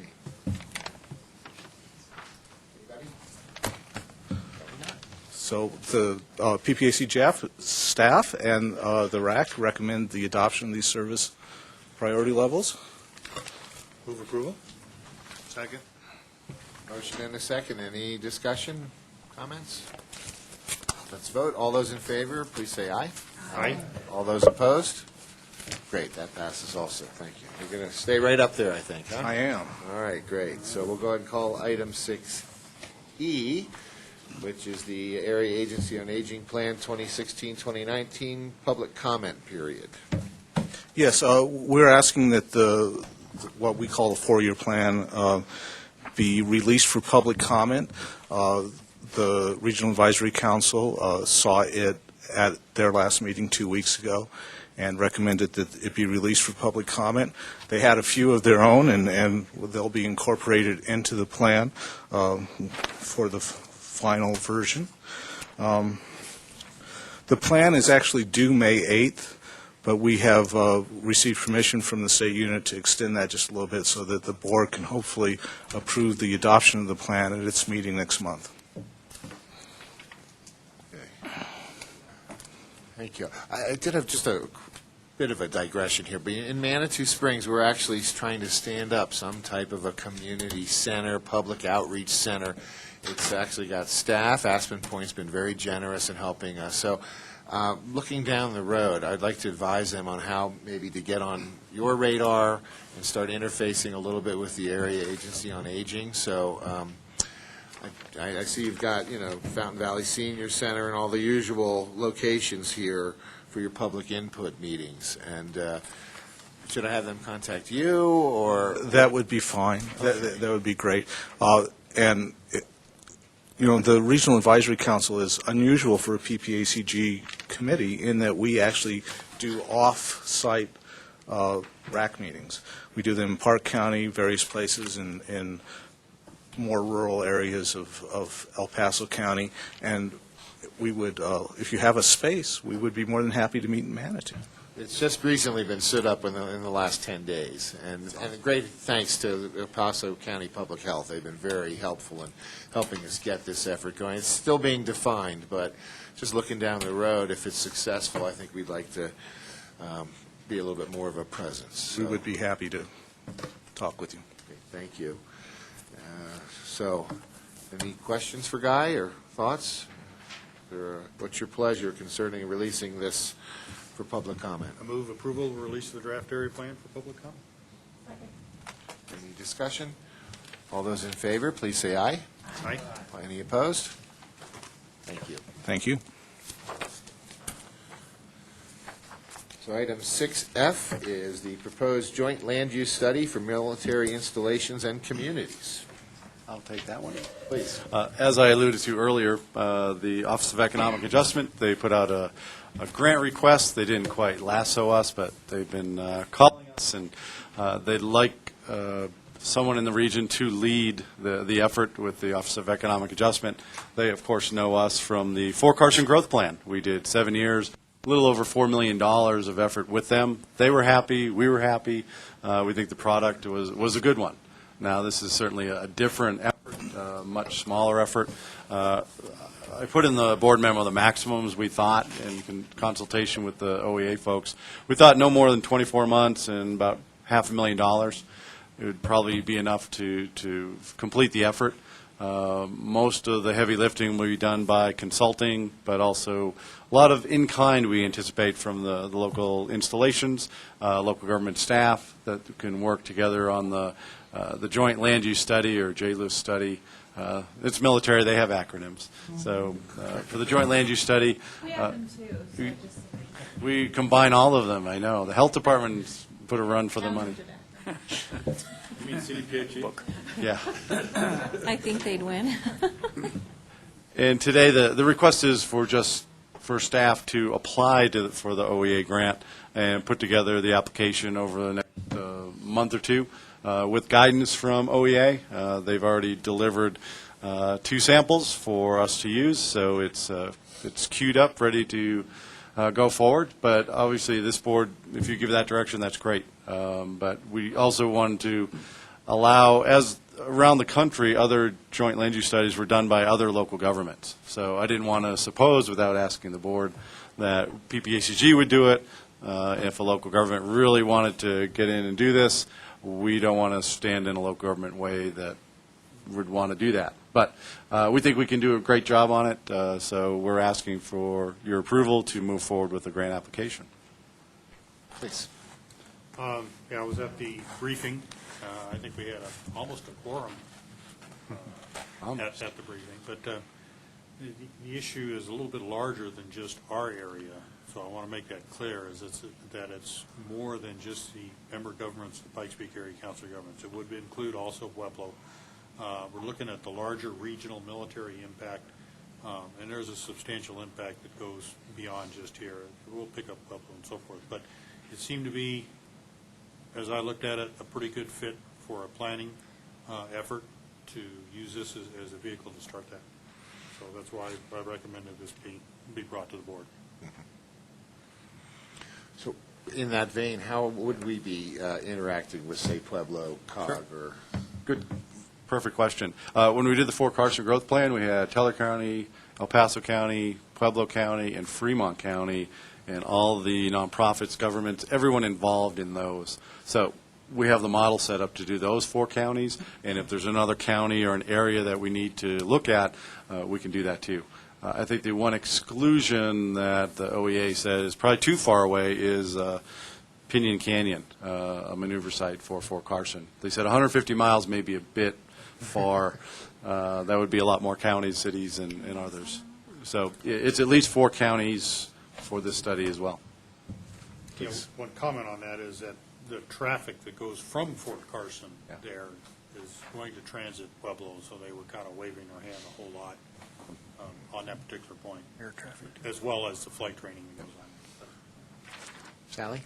I think this is really important, and I think this is a great plan to apply for this grant. As we have met with the military for many years on land use issues, each of the military installations has different needs, and El Paso County worked with Fort Carson on the buffer zone. We've talked about satellites and the things that are happening at Schriever, and then there's air traffic, and not that I don't get complaints from helicopter traffic in my district on a regular basis, but those are all things I think that local government needs to understand and know about, especially as we approve land use planning and developments that might impact the military installations. So I think this is a really great thing, and I certainly would move approval for this item.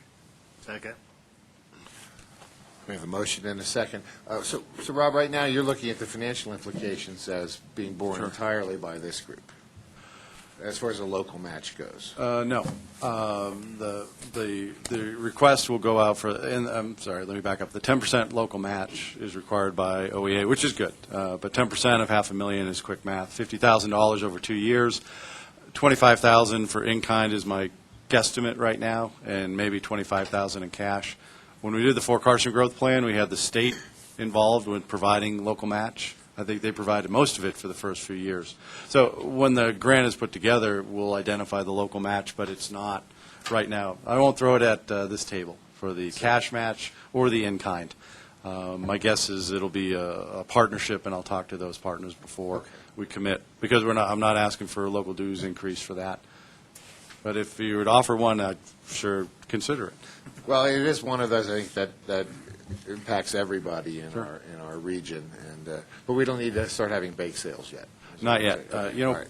With Pueblo, Fremont County, and others, they may want to be involved. Brownies for Manitou? Oh, yeah. Mr. Chair? Hey, I think you go to Colorado Springs for your medicinal needs. Yes. On the local match issue, I would expect one of the first things the consultant will do will be to go to the member governments and say, we need to see what your planning, what your zoning regulations are, how do you handle it?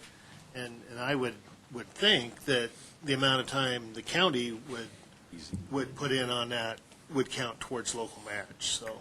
Absolutely. And we can forecast the meeting participation by all of you and all of the local staff of 4 counties and the cities. Most likely, we're going to get to the number within kind, but I don't want to say for sure until we run the numbers and OEA weighs in on their preference or not. They seem to like cash, but they do allow in kind. We've been around this discussion with OEA for a few years. Good. Please. Just want to give a little perspective from our end. So we at my base, we met with the OEA folks as well, and I think the other bases did too. I'll let them talk to it. And one thing I pointed out in their acronym is that the word land is probably a little archaic. So it's not only land, it's airspace, but it's also electromagnetic spectrum. So we talked about a whole spectrum of ways that we would want to talk about use of the local area. I also pointed out when they first came to me, they didn't have Cheyenne Mountain on the list, and I just want to make sure that's on everybody's mind, because we're concerned about that installation as much as the other big ones that we think about. And lastly, I think this is sending a good message from DoD for them to want to do this. They're interested in Colorado Springs. They're interested in making sure that as things go forward in the years ahead, that there's a harmonic interaction between the community and the installation. So that's kind of perspective from Peterson. Over to Stephen or Brad if they want to add anything. I'd just like to say on behalf of General Johnson, first of all, we appreciated the opportunity to host you after the State of USAFA and to go through that. And we did, just like Colonel Shaw did, we took Colonel Wilder and Ms. Eitler around the base in advance. And so some of the issues that we have in addition to the airspace, peace and noise, and we've talked with many of you about that already and look forward to continuing that dialogue. Stormwater, as it relates to zoning and just the additional items that are out there. And so we look forward to partnering this effort as we move forward. And I'll just add from True Air Force Base, we had, I think the first visitors came out to our base and introduced this to us, and we welcome them with open arms. We're glad that the area of governments is there to help ensure that, as Colonel Shaw said, that even that electromagnetic spectrum that we use out there at Schriever Air Force Base for the communication to satellites is not impinged upon, but shared equally across the military use and the local civilian population as well. So we look forward to supporting this effort in the future and ensure that we can all live in harmony, if you will, in this area. Yes, ma'am. Thank you. Well, thank you for clarifying that. I know recently, there was an opportunity which we weren't successful in acquiring the Center for Excellence, the firefighting. And the word I've gotten is that our airspace is pretty crowded, and that was a real difficult hurdle for us in trying to land that facility here. So I appreciate you guys informing us of what we're really looking at. Because I have to admit, when I first read this, I thought about roads and land, and it really is a lot more than that, isn't it? I think I quipped when they came to visit, they should replace the word land with fabric of space-time use study. I get everything. You're getting very Stephen Hawking there, huh? You can set the new standard. It is the first study in Colorado. Yeah, that was amazing to me. Right. To find out with all the bases that we After have around 100 here that this is the first one in Colorado. That was very interesting. Any further comments or questions? If memory serves, we have a motion. Sally made it, I think, and seconded. So if there's no further discussion, let's vote. All those in favor, please say aye. Aye. Any opposed? Thank you. We have one more action item. That is going to be item 6G, formerly item 7E, legislative items. And I think it's probably good that we have these moved up into action items this time of year with the legislature so busily working on new laws. So with that, Rachel? Good morning, Mr. Chair, members of the board. Rachel Beck, Policy and Communication Manager. As you said, Mayor Snyder, the long bill was introduced and it's making its way through the process. The Senate passed it last week. It's at the House this week. And we're seeing a lot of movement into a lot of our bills as well now that the funding is being discussed. So you'll notice in the tracker that was attached in your packet, a lot of bills have moved into the killed or passed section at the end. Also added a number of bills. They are in the cover memo. I'm happy to talk about any of those in detail if you like. And there's one in particular that staff is recommending that the board support, and that is Senate Bill 212. You may recall we had expected this bill for a while. Back in October, the City of Colorado Springs, El Paso County, Colorado Springs Utilities, the Flying W Ranch Foundation, and the U.S. Forest Service all received a letter from the State Division of Water Resources indicating that they felt that a number of the stormwater facilities that we've put in place, mostly on Highway 24 or in that area, constituted a violation of downstream water rights. And as many of you know, there's so many of you on this board who have worked very hard to mitigate the effects after the fires and of the floods. We need those facilities in order to protect our infrastructure, to protect lives on the highway, and to protect water quality. So we're really kind of between a rock and a hard place here, because if we let the water go unchecked, the volume and the velocity causes a lot of damage, and the debris and the soot and so forth in the water really is a problem for downstream users. So this bill declares that those facilities do not constitute a violation of those downstream water rights and makes some provisions to allow us to continue to have those facilities. This is a bill that CML, CCI, and Colorado Springs Utilities all support. The Board of SEMSWA, the Southeast Water, I can never remember their full acronym, the Stormwater Consortium in Southeast Denver, which is considered one of the better management organizations. They also voted last week to support it. So it has a lot of support. But it's not necessarily a slam dunk, so the board's support would be helpful, I think, to our local delegation in particular to know that we support that.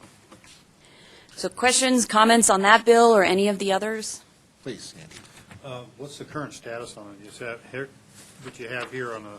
Yes, it has not changed. It was assigned to committee, but it has not had a hearing yet. It's not on the calendar. Not on the calendar? Not on the calendar. But in some ways, that's good. That gives us time to talk to our delegation about it. Please. What's the biggest issue for those that are in opposition? Just the concerns about the downstream water rights. The Division of Water Resources had added up the acre feet that cumulatively these facilities were detaining. I would emphasize it's just detention. It's not retention. Of course, the difference there is detention. We're slowing it down, but it goes through eventually. We're not keeping that water. But any time that you're doing that, the downstream users are understandably cautious about how that will affect them and their water rights. Specifically, peak flows Yes. is the issue, because Yes. that's really where the water gets downstream. And if we never allow those peak flows, then there's a chance they won't get there. Well, you know, the Gazette ran an article 2 weeks ago Yes. maybe about this, and they had a picture of Manitou's flood debris removal structure, which is in no way a retention or detention facility. So I think there's a lot of misperception, and there's a bit of an educational component to this. But it is critically important to all the work that the county and CDOT and everybody has done. Commissioner? Well, I just wanted to say, we sent to Senator Sonnenberg, the county commissioners from El Paso County had passed a resolution in February, and then Commissioner Heisey also penned a letter showing our support because of our concern for our projects related to fire mitigation specifically. And detention facilities aren't meant to hold water indefinitely. They're meant to hold it temporarily and then release it I think it's really important for us to support this. There is talk about bifurcating this particular bill right now because it's become the urban drainage issue versus the fire and flood issue. And so I'm not sure where Senator Sonnenberg's going to go with this. I talked to several state representatives yesterday, and they're not sure either. So, but I think it's important for us to support it. And I don't know if we've already done a letter of support, Rob, or done a resolution, but I think that would be in order from PPACG if everyone agrees that that's the way we need to go. I don't think it's best for us to bifurcate it. I think it really has to do with all of us working together. However, if it comes to that, then obviously we would support the fire and flood mitigation efforts as a separate bill if that happens. So that would be, and I don't know if our staff has anything else to add, but I do think it's really, really very important. Please. Thank you, Mr. Chair. Yeah, I agree with Commissioner Clark's comments. Very important bill to consider and support. And as Ms. Beck mentioned, Colorado County Incorporated, CCI, they have put out a support position. I was in the subcommittee meetings at CCI when this particular bill was being discussed, and even some of the ag or commissioners from more of the ag areas in the state really understood the debris basin piece of this. And Commissioner Clark did mention, I was going to state it, I'm glad you did it, and most artfully, and you articulated that well, about this bill perhaps breaking up. So all in all, good for life, safety, critical infrastructure, and for personal property. So I move that we support this one, for sure. Second. I would also support that. The idea is, Andy, please. Well, one quick comment on there. You mentioned the peak flows, and that was kind of one of the issues going on there. And we're sort of caught, going back to the first analogy, between a rock and a hard place, because the agricultural community downstream wants to see the peak flows, and they are suing us because of the peak flows. So I'm not quite sure what where we're going with that. But and debris management, and frankly, debris for us, yeah. I'll just add, Jennifer Irvin, El Paso County. This is a bill that we've been supporting for quite some time. As Commissioner Clark said, our board made a resolution in February, and we've been tracking this bill. My understanding is that it's going to be heard at the Ag Committee on, I think, next Thursday. But that, again, may be pushed off. It was supposed to be heard tomorrow. So we'll see. But I think that this is an important bill. Much of the regional detention that we do in this area, and is pretty standard, has been going on for decades. And for us to have to go back and address some of those structures, and then on top of it, address our post-wildfire structures, is going to be a huge cost. And I think that we know from what has happened in this region how important stormwater is, and how important stormwater is to this community. And I hope that that's something that we can continue to support. And I'm hoping that, as Commissioner Clark says, the bill's not bifurcated, but ultimately we may have to take that one chunk at a time. But I appreciate your support, and I think this is a difficult thing to understand for some people. And if anybody has any questions, there's a lot of staff who's been working very hard on this, and please let us know. If anybody doesn't understand it, you should show them the newscast of the black coffee water and the cars washing down the hill, and that should explain it. Nice visual aid. Visual aid. Right. Yeah. So we moved this to an action item with the thought that we could maybe have an opportunity to put a letter in support of this out there, or a recommendation. So anybody have any further comments? Or? It has been moved and seconded. It has? Yes. Yeah. I second it. I heard a lot of people saying they supported it. I didn't know that was a formal motion, but I'll take it. So any comments or anything further? Questions for Rachel? Do you want a letter from Park County, or do you want anything from us, Sally? Or? I think it would be helpful to get a hold of Senator Sonnenberg and provide, we can send you what we did, and I can send that over, or we'll have Dave Rose, our PIO, send that over, and you can see what we drafted already and send out to him. I'd love to see some common sense and government. It's the state and federal government that don't have common sense. Please. Just to clarify, so with board approval, we'll draft a letter for the board chair's signature, and we'll share the letter in a draft form with the board members. I actually have a different item, but if we want to go ahead and vote on this first, then I'd like to. Good. All right, so that's everybody clear on what we're voting on? All those in favor, please say aye. Aye. Any opposed? Thank you. Yes, Commissioner. Mine was on actually the county representation on the urban renewal board. So was mine. I'm not sure where we are right now on it, but counties are not in favor of this necessarily because we don't feel that it provides any accountability from a financial standpoint, even though it puts theoretically a county representative on the URA boards. It gives us no ability to determine whether or not our property taxes will be used for urban renewal projects. So CCI was looking to submit a bill similar to last year's that actually made it through the legislature, but the governor vetoed.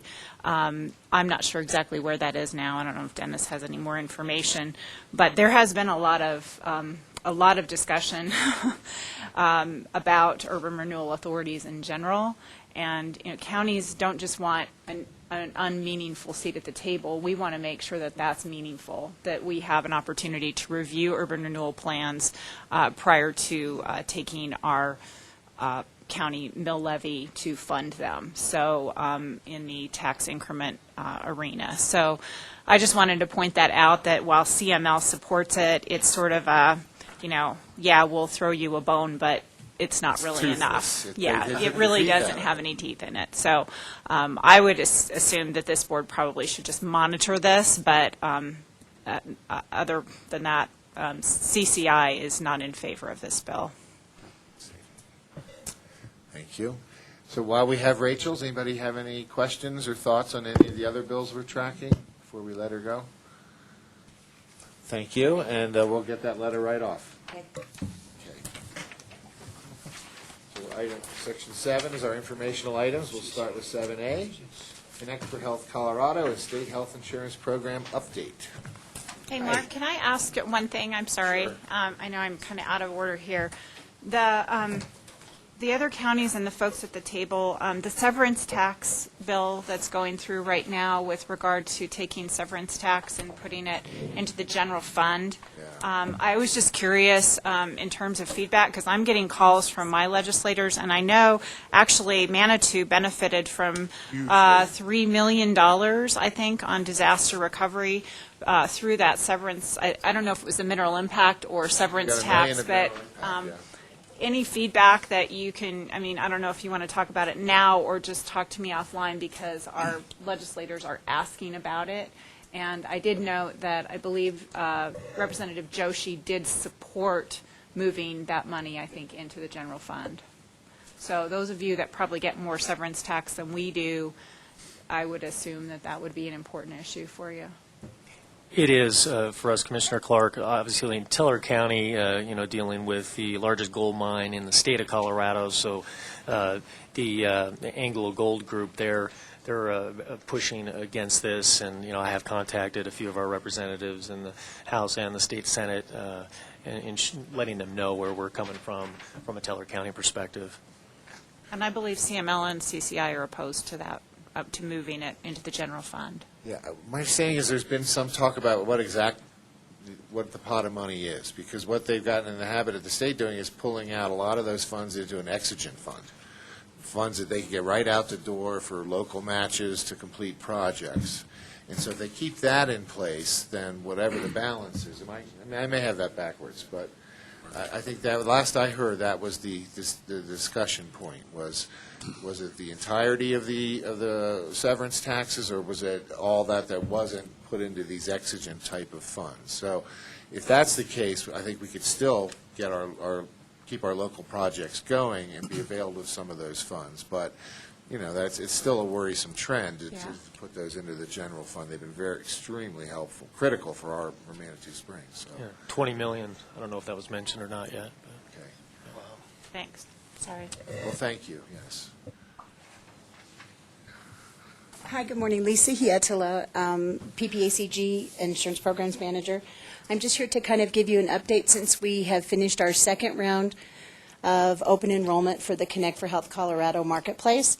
PPACG has been put out as one of the stellar performers in the program, both financially and mastering the enrollments of people into the health insurance marketplace. I attached for you some numbers that reflect how many people we contacted, and we have ongoing personnel still here. Just we've ramped down and have just 2 people left here for Connect for Health that are doing life changes and walk-ins, but our numbers are reflected on the attachment that you have there. Also with the SHIP program, the State Health Insurance Counseling Program, which has been part of the Pikes Peak Area Council of Governments for about 7 years now.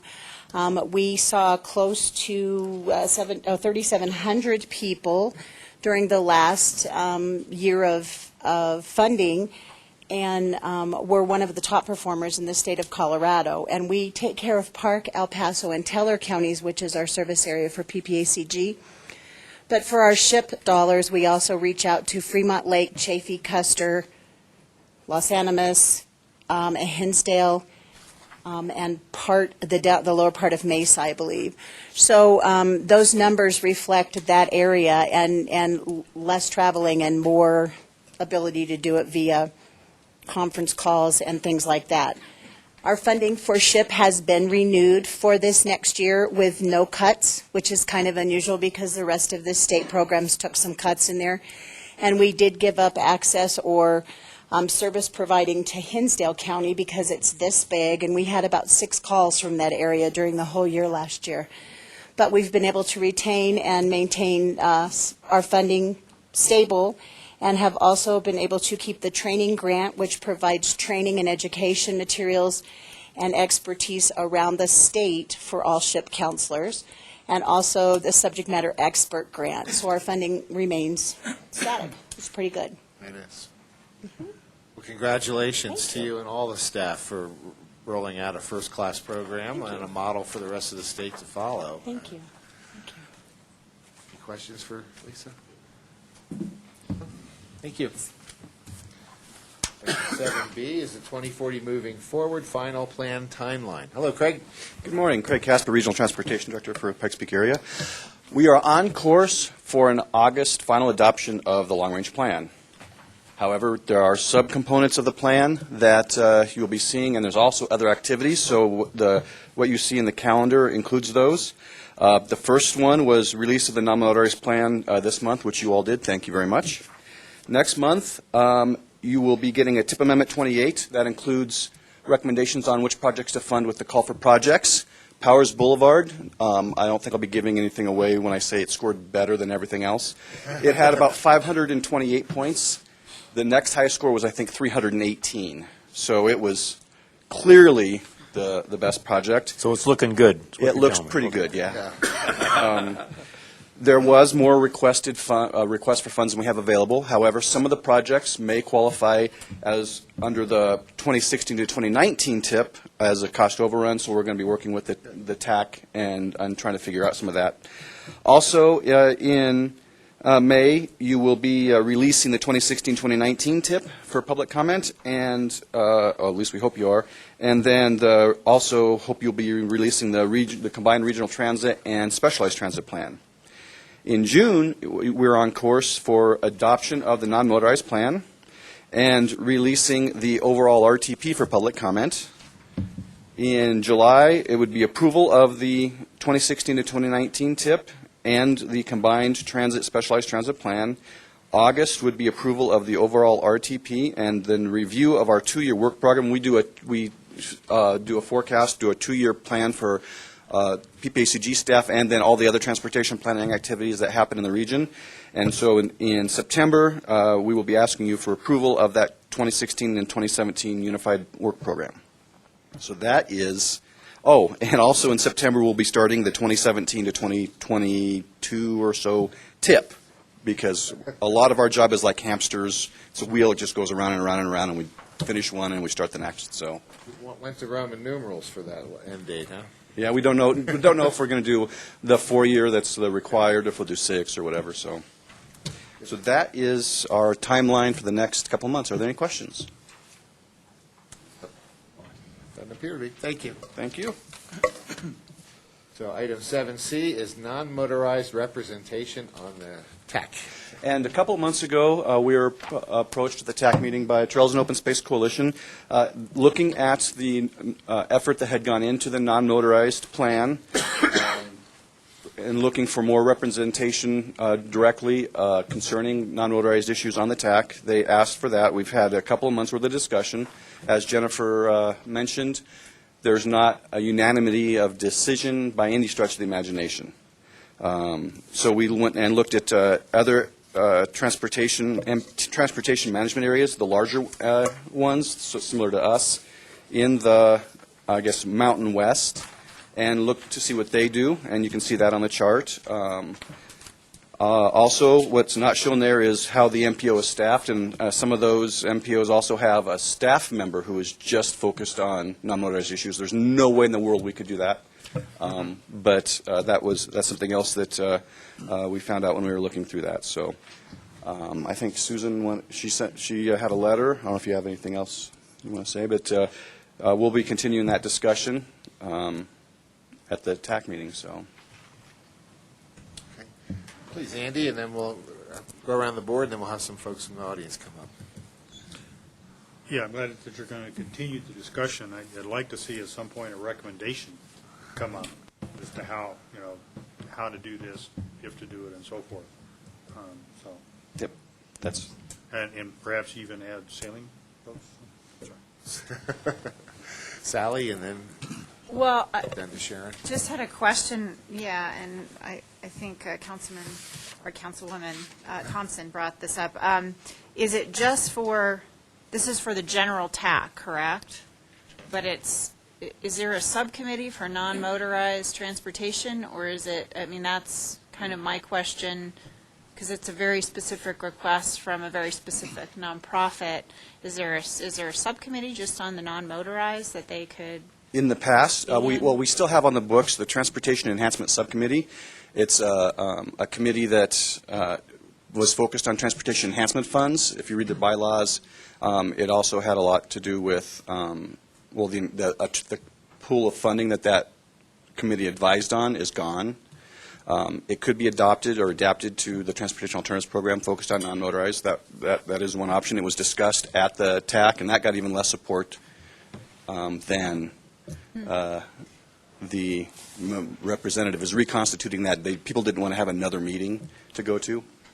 But we do have on the books the Transportation Enhancement Subcommittee that could very easily be adapted to become the non-motorized subcommittee. It's just nobody wanted another meeting. Another meeting, yeah.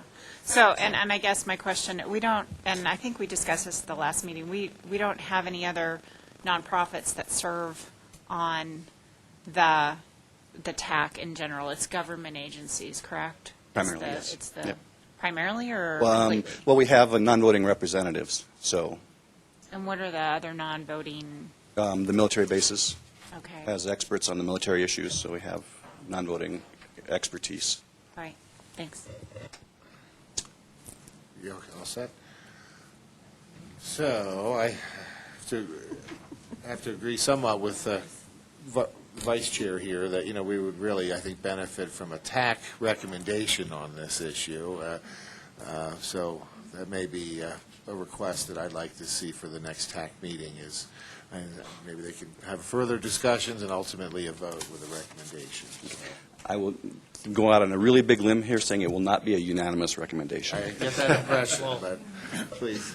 I always like to see dissenting opinions come up, even if the vote's the other way. Okay.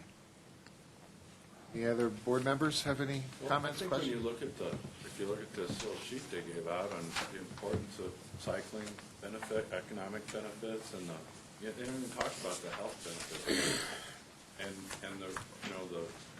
I'm not sure if they mentioned what it means to get all those cars and all that weight off the roads that are bouncing around and tearing up the roads. And, then you get your tourism influx. I mean, I think it's a pretty important thing to include, just because of the lower cost. You know, when you talk about public transportation, you got to buy a bus, and you got to hire somebody to drive it, and all the rest. And this is a way for people to get around without clogging up the roads and without tearing up the roads and without having to hire more people to drive them around. I think it's less communal and more individual oriented. So you can buy your bicycle for $100 and then you go out and ride it. You're healthier, your roads are being worn out less, and your community's better off. So why don't we promote it? Where can you get a $100 bicycle? Goodwill. You find it along the street somewhere. They do have them. Thank you. Please, We Councilman. want you on more than a 20-inch. You know. My bicycle was more like $8,000. Yeah, that's what I think. Of course.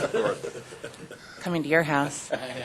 I think it is a great idea, and it gives us, the PPACG, an opportunity to be kind of more visionary than reactionary. I mean, looking at this, it is true. The cities that are really beginning to thrive are seeing the benefits of producing and creating complete streets and considering pedestrian, considering cycling.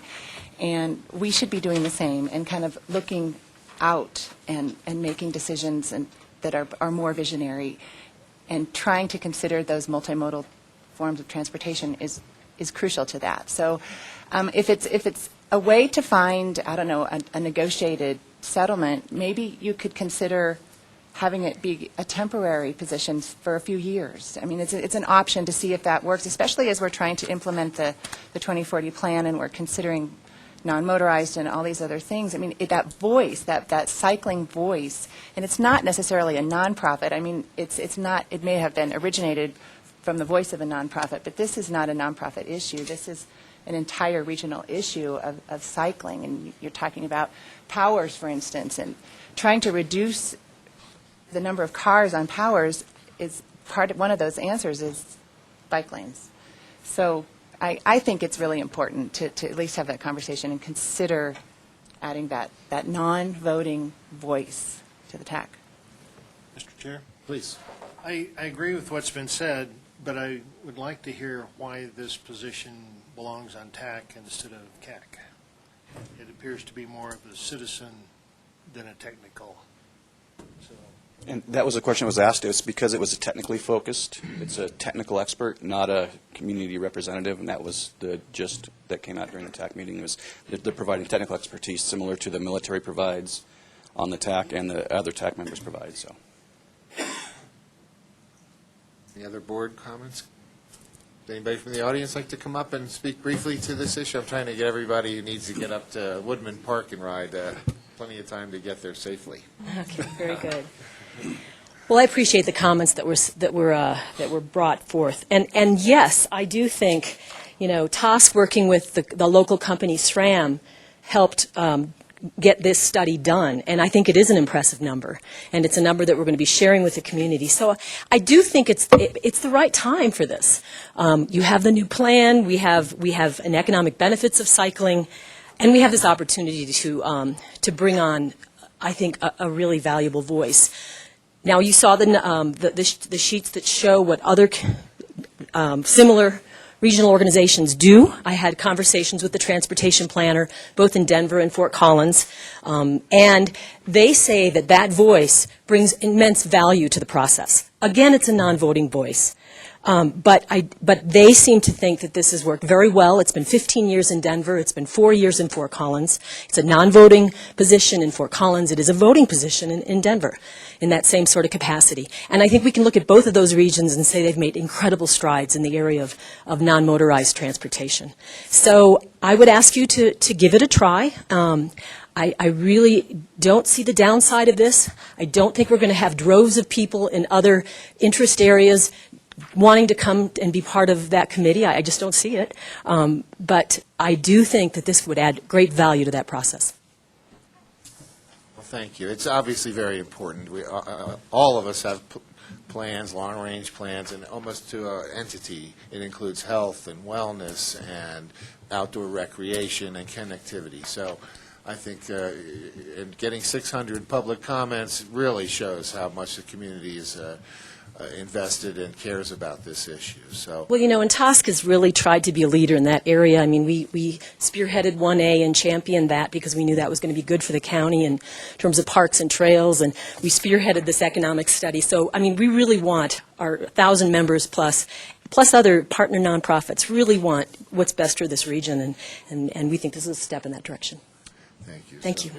I came down last week, or 2 weeks ago, with two friends and went to the Colorado Cyclist. My friend was looking at a $4,500 bike over at Colorado Cyclist, and the other friend said, wow, I never come down to Colorado Springs. He goes, I always go to Denver to ride.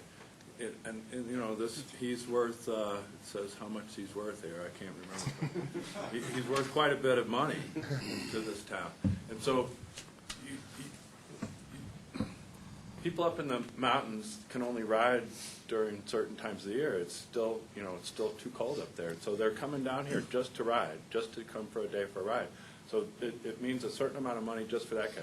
Well, if he brings his girlfriend and they stay overnight, that puts him up into the $250 range, and they're going to go out to dinner and hit some of your restaurants because you get really hungry when you're out cycling all day and thirsty. So, think about it. And then while they're down here, they're going to do their other shopping too. They might buy some furniture or a car or something. I mean, once you get them down here, they spend some money. Well, no, you have it in Park County. You don't have it. You don't bring your truck. You have it delivered because it's cheaper. The delivery price is less because our sales tax is lower, and by the time they deliver it, it's less to have it delivered than to come with your pickup and haul it. So you won't bring a truck. Interesting. Well, it sounds like we're going to ask for our committees to give us a formal recommendation, and we'll put this on for an action item next month. Both the CAC and the TAC, a bike representative. Think about it. She's like, No, that's the intent at this time, then, will be to get some recommendations and put it on for an action item next month. Does that work for everybody? Great. So finally, we have the statewide transportation advisory committee agenda discussion. And were you representing us there at this meeting? I was there. Okay. My first meeting of such, so it was kind of walking into that a little bit cold. They didn't have me on any of the distro, so it was completely cold walking into that. But interesting. We had some discussion about this earlier, about how the MPO's inputs hadn't yet been put into the state plans. And it was interesting that the further west your MPO was, the more pointed were the comments. I think was kind of that, and that carried through in several other things. We had the freight plan was very much of that. So a lot of the freight routes, and I think that impacted up in Park County as well in there. So there's still a lot of work to be done on that. They had a very nice, slick presentation on the the video on the state plan. They also had an oil and gas study update, which was also a pretty interesting presentation, talking about just how much impact is in the state. And they kind of filled up with their the budget information update they provided. One comment I had is that while this is the State Transportation Advisory Committee, to see more that we were being advised about what the state was doing as opposed to having any advisory input. So a little bit scratching my head on exactly what the purpose of that was. But that said, it was an interesting meeting. But do you have any other comments that you wanted to add to it? The movie that we watched, that you talked about the film, was really well done, and it had some emphasis on the fact that there isn't enough funding. And we had a conversation, it goes state, county, and then local. There's about a third of what we need for transportation. And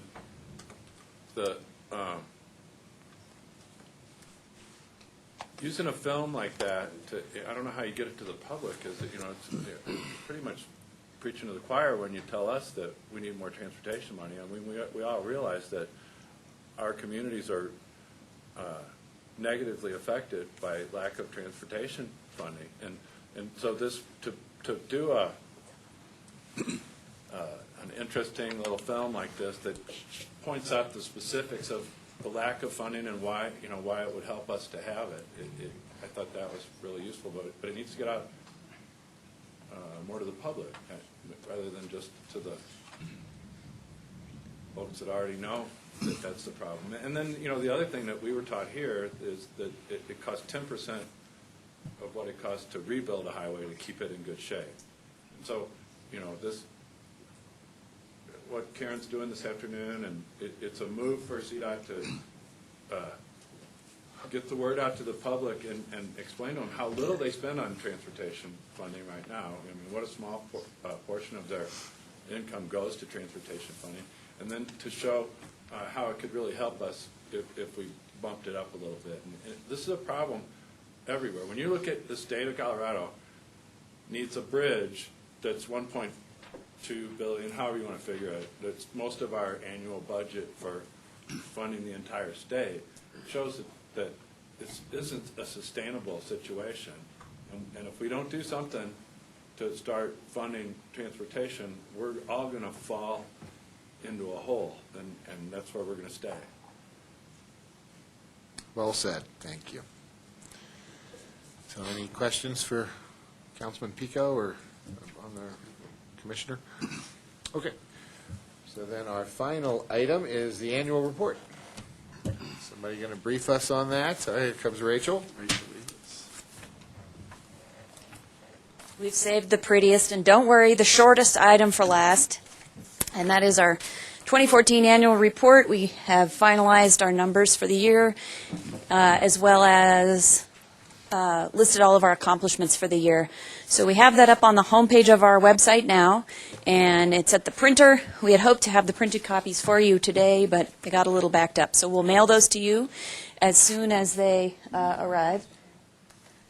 I think you need to refresh the page, says our webmaster. There we go. A year passed at the click of a button. Quick year. So this report was put together by our in-house designer, Erica Hunter. She also picked out this artwork from a local artist, actually 3 artists, who live in Manitou. And so I think it's a really attractive and informative publication. Hope you'll take a look when we send that out to you.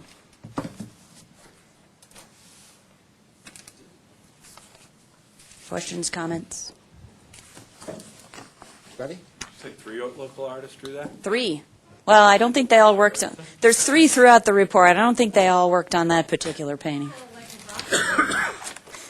I think it's a Reisterer. A what? Reisterer, but yeah, there's Yes. other famous artists. I'm actually getting to the point where I can tell the difference, which is shocking. I'll bring you my Any questions for Rachel? Well, good. We'll look forward to getting those copies. Thank you. Any member entity announcements today? Mr. Chair, Please. I would like to thank Colonel Shaw, and I know just enough about military protocol to know that I introduced him improperly.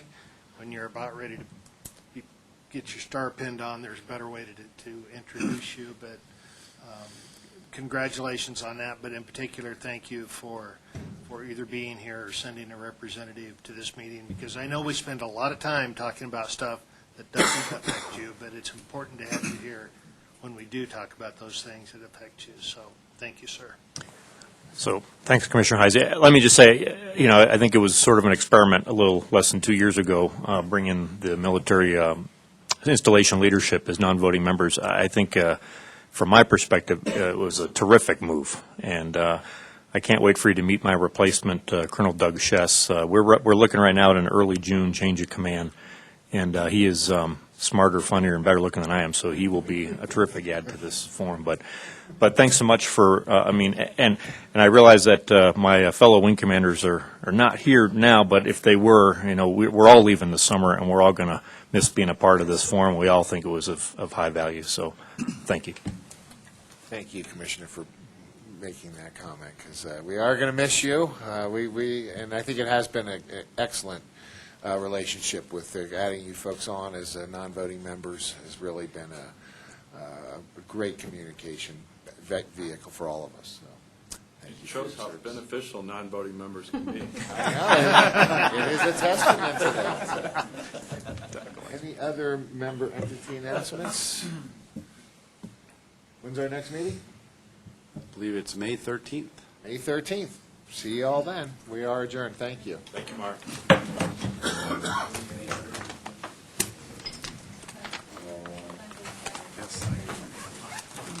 Not that we're drafting the agenda already, but. I don't know. Good to see you. I'm kind of frustrated. You'll be around. Oh, I won't be here next month, and that'll be